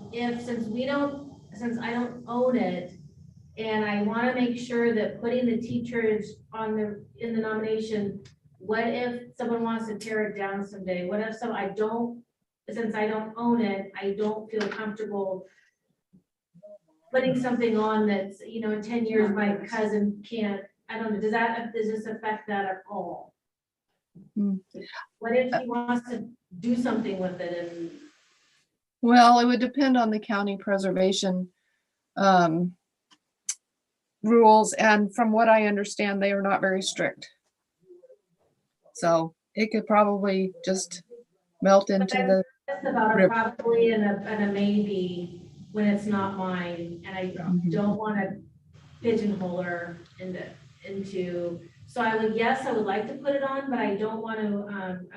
I'm fine putting on, but I guess I want to make sure that absolutely this doesn't affect what she wants to do at all, because she's not here and she can't make this decision. Sure. Ultimately, if she wanted to do that, she would be able to. With not a lot of I don't know, court hearings or permits or. If there is any regulation that happens at the local level, it's not at the state or federal levels. And I don't believe there is much in the way of regulation in Clatsop County. We are an unincorporated section of the county. Okay. But it would be worth looking at. Okay, that's my, I mean, to be honest, I was hoping to kind of move on to the next step here, but I get it. My next thing is I'm really nervous about putting her property on something and then have some, I don't know, legality or some rules that she can't do what she wants with it. Well, she would have to agree to it. I mean, you couldn't do it without her. She has agreed to it, but agreeing to it and reading all the rules and regulations are two different things. Sure. So Liz, we did mention the teacherage. Can we expand on what we wrote about it rather than actually making it official? That would be fine. I'd like to hear what the committee has to say about whether that, I tried to sort of thread the needle between saying too much about it and raising questions and not saying anything and raising questions. So if there's some way to further this discussion and clarify why it's not included, potentially, that would be helpful. David? Just on discussion on this, I think that it's presented in a way that it could be shared. I do think, like what we've heard, there's a chance that it could be sent back to us. But if it's sent back to us, it's probably the same amount of time process, right, as it would be without that. And then I'm also left with the perspective that we've amended properties before and we've amended property boundaries. And so if it's successful in its nomination and there's a desire to amend it in the future by the property owner that wants to add it on, probably most of all the work has been sort of laid down. So I just kind of, from a time perspective and considering all the input that people have had so far, it seems like we're at a point to be able to submit, and that the most limiting factor would just be that this committee only meets 3 times a year. Yeah, David. I think Liz, you did thread that needle pretty well with why it was not included. So I don't know if there's any more to add that would change the perspective of someone reviewing the nomination. So does my original motion, just to forward it to the keeper, stand? Yes. We have that motion. And second, I would just add, I'm mindful of Julie raising the issue of the several other farmsteads in the vicinity. But when I look through the tally of them, they lack some of the key component parts that this primary nomination possesses. I think it's quite remarkable that there are 9 contributing structures to this nomination. In inventorying more than 200 properties in Lake County, for example, I found only one farmstead with 9 contributing elements. The Harvey Farm at Summer Lake. That's pretty remarkable that there is so much there for this property in the Coast Range of Oregon, where with the amount of rain, buildings often fall down sooner than later. One other perspective. All right, are we ready to proceed with the vote on this? All right, let's start with Jackie. Are you in favor? Yes. David? Yes. Julie? Yes. Stephen? Yes. Yes. Steve Mark? Yes. Good. We have an endorsement of this nomination for forwarding to the keeper of the register under criteria A and C. Thank you, Liz. Thank you, proponent and owner, and keep those roofs on those buildings. I was afraid I was gonna have to find a different outfit for the next meeting. Thank you very much for taking the time to join us today, and Liz for your excellent write-up. Thanks so much. Appreciate it. All right, we have a fourth and final property today, the Dallas Cinema in Dallas, Oregon.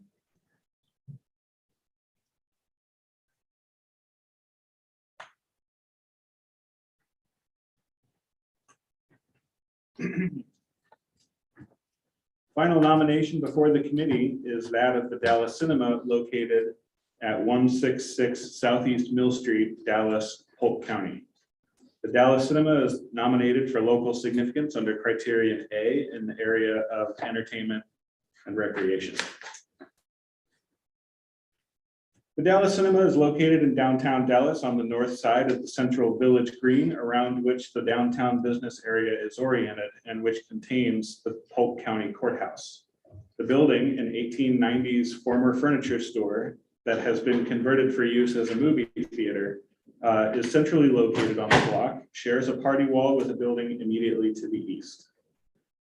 Although the building predates the turn of the 20th century, the period of significance begins in 1948, when comprehensive revision of the commercial storefront building was completed to convert the building to a then modern movie theater with architectural styling stripped down to the barest elements, so as not to contrast with the modern styling of the revised ground floor, more typical of movie theaters than the original Victorian era architecture. The period of significance ends 5 years later in 1953 with the opening of the Motor View Drive-In, an event that seriously compounded other difficulties, resulting in the decline of this downtown conversion theater and loss of its brief status as the primary entertainment venue in Dallas. As noted, the nomination asserts that the Dallas Cinema derives its significance from the brief time during which it enjoyed preeminent status among movie venues in Dallas, from its expansion and full renovation from a small movie house located at the rear of a commercial building into a fully realized cinema experience of the type typical of the late 1940s and early 1950s, which occupied the entirety of the ground floor of the building, plus the incorporation of a portion of the adjacent building to the rear, which to this point had held the small movie house. As a result, the ground floor of the former furniture store was combined with the adjacent portion of the neighboring building that was directly behind the old movie house to create the new Rio Theater, as it was then called, seating 350 people at a time when the total population of the city was under 5,000. No other venue could offer such capacity, and the theater became the dominant source of downtown entertainment, a position it enjoyed until 1953, when its position was seriously challenged by the opening of the Motor View Drive-In. This competition, coupled with questionable management practices, Additional competition from televisions, which entered homes in great quantities during this time, led to the quick decline of the theater and the close of the period of significance in 1953. As the nomination describes, the former fairly typical 1890s commercial building that houses the theater today was converted for use as a theater in 1948, joining the ground floor of the building with the small space adjacent to the rear, a part of a perpendicular oriented building constructed in the 1930s and used for storage. In 1941, the space immediately behind the soon-to-be enlarged theater was converted for use as a small movie house, and then in 1948, the interior wall was removed and the former movie house became the stage section of the expanded theater. The alterations precede the 1948 beginning of the period of significance. Alterations during the period of significance include the 1948 marquee, removal of the shapes, parapet, and urns, and removal of other Victorian era trim, as well as the revision of the ground floor from storefront to movie theater entrance with box office. In 1951, a fire appears to have led to the removal of the cornice and the shortening of the upper story windows to their present size. Alterations after the period of significance include the addition of Roman brick at the entry walls and alterations to the marquee. Interior alterations after the period of significance include remodeled snack bar counter, new lobby lighting and flooring, updated fixtures, new seats, among other relatively minor updates. The committee last saw this nomination at its hearing on December 1st, 2021, and at that time elected to table the nomination for significant revisions, primarily around the justification and definition of the period of significance, the boundary of the nominated property, the sequence of events associated with redevelopment and alterations to the property, and additional context for conversion theaters like the Dallas Cinema. The nomination was revised to address these concerns and returns to the committee today for reconsideration. In summary, the Dallas Cinema is nominated under criterion A for local significance in the area of entertainment and recreation, with a period of significance beginning in 1948 when the theater opened after significant renovations as the premier movie theater in Dallas, and ending in 1953 when a series of rapid ownership changes, poor management, and rapid growth of television, capped by the opening of the Motor View Drive-In in July 1953, significantly cut into the theater's attendance and revenue figures, leading to a rapid decline and loss of its prominent position as a local entertainment venue.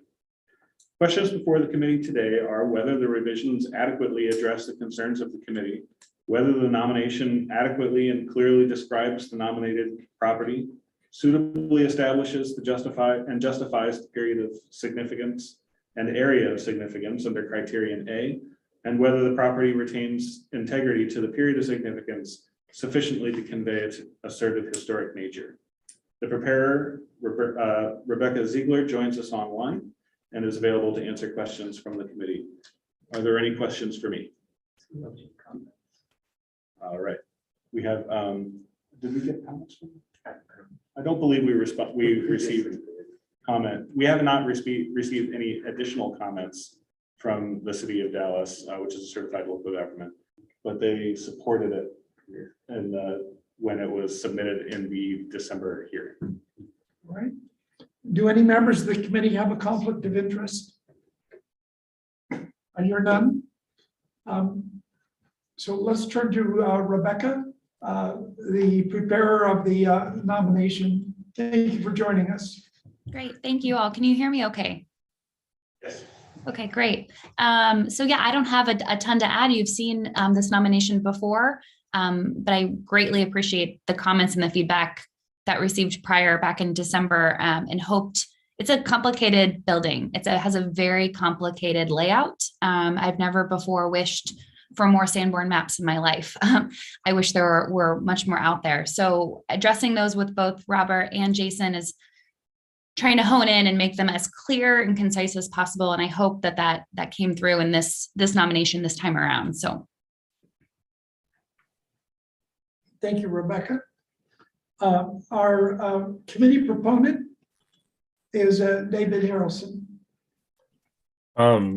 Thank you, and wonderful work, Rebecca, on this and the revisions. I wasn't at our December meeting because I was sick and not there. Now I'm just sick and here, So thank you, committee, for making a hybrid possible so that we can meet quorum. I guess having kids and being in a pandemic and little ones after all that isolation, I seem to every 2 weeks go through a new bout of something. But thank you for the accommodation and thank you for your work on going through the application.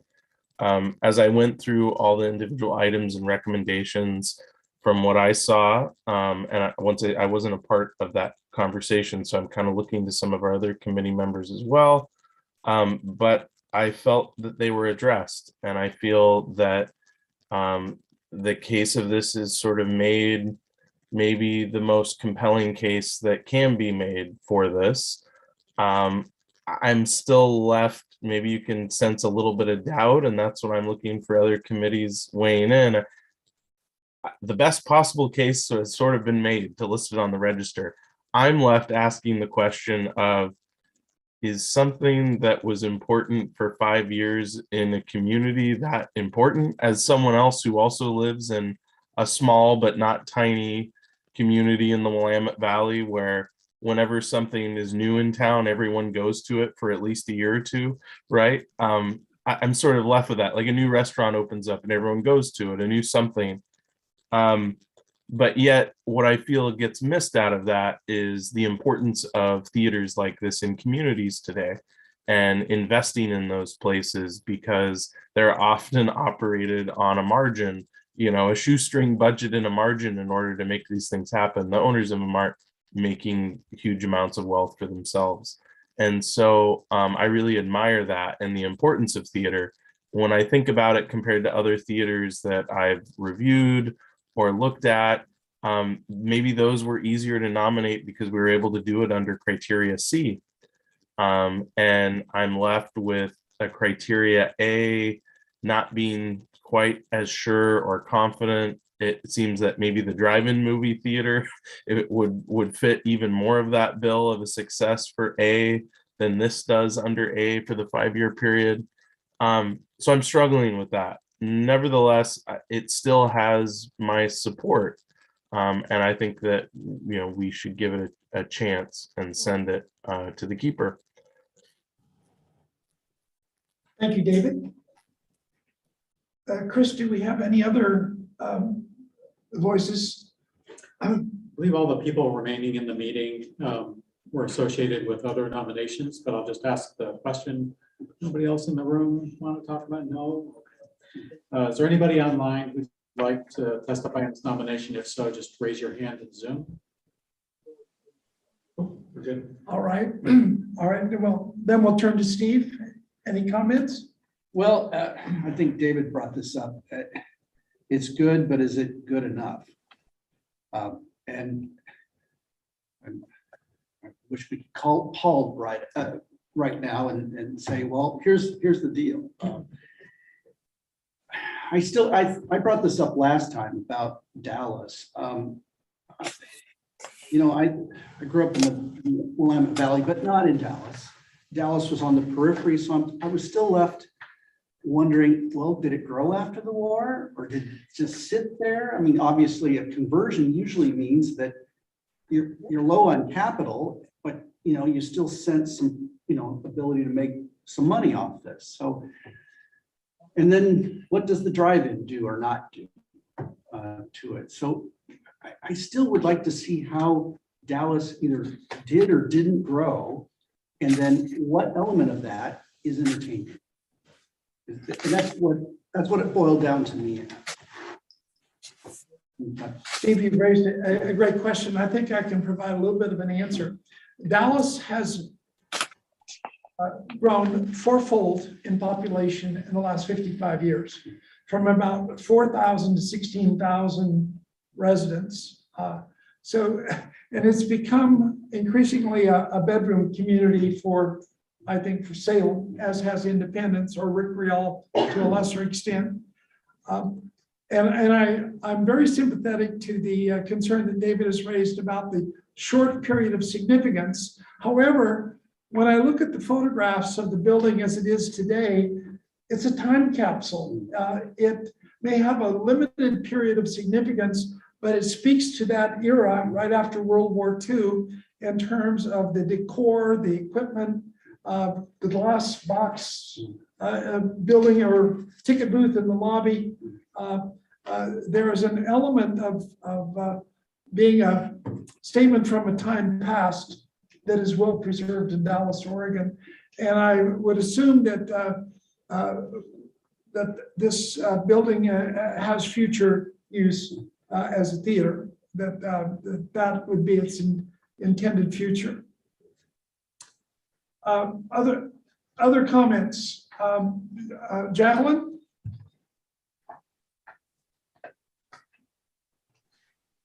Yeah, I was also a little bit concerned about that short period of significance. And the other thing that I wasn't entirely clear about was whether it ever stopped being a theater. That was not really clear. And so I just kind of wondered whether there was maybe an element of extending the period of significance if it continued being a theater despite all the changes, that there was still, the community still saw value in maintaining a downtown theater. Rebecca, can you help us? Yeah, that's a great question. And I hope that I had honed in on that throughout the nomination, because it is one of the longest continually operating theaters, and it still has been. It never stopped, which I think is one of the coolest aspects of the story to tell. So I too, it's 5 years, like that's so short in my mind. And I've had numerous conversations with Jason and Robert on this, and how do we extend it? Or is there any other, documentation or archives or articles I can have?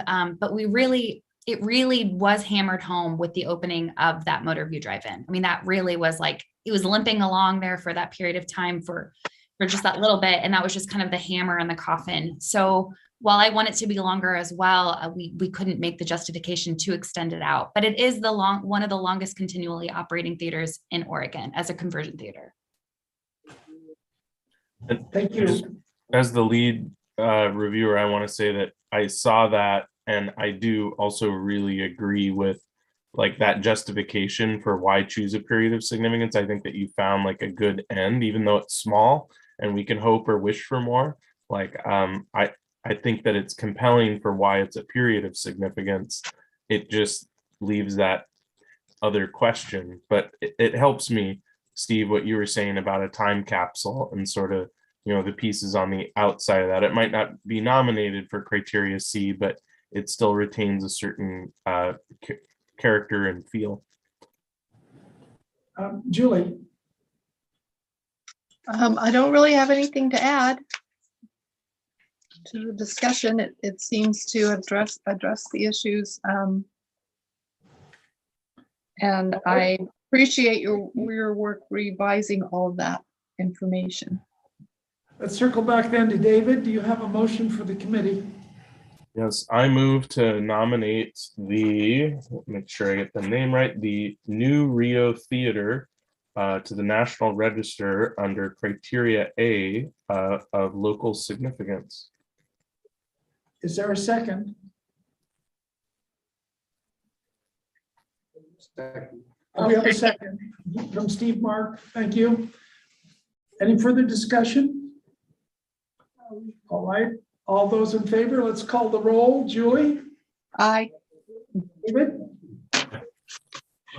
Jacqueline? Yes. Steve? Yes. And Stephen? Yes. Approved for forwarding to the keeper of the register. And thank you, Rebecca, for making the revisions and joining us this afternoon. And David for being our lead reviewer. Well, members of the committee, it's really great to be back for an in-person meeting and to have audience also participating. A special thanks to Chris for helping us work with the new regulation from state parks on public participation in meetings, a very vital aspect of modern government. And We look forward, Chris, to further assistance. Jason, and thank you on behalf of the committee for our wonderful arrangements for the tour today. For those of you who could not attend, we have great stories to tell you about seismic refitting of the state's Supreme Court building. Truly an awesome enterprise, and we saw it from basement to attic. And then we had that very interesting tour, including the mayor of the city of Salem and other staff people over at the city buildings complex. Really memorable meeting, and we thank you all for participation. Any final words from staff? Okay, then we're adjourned. Thank you. Thanks for being in my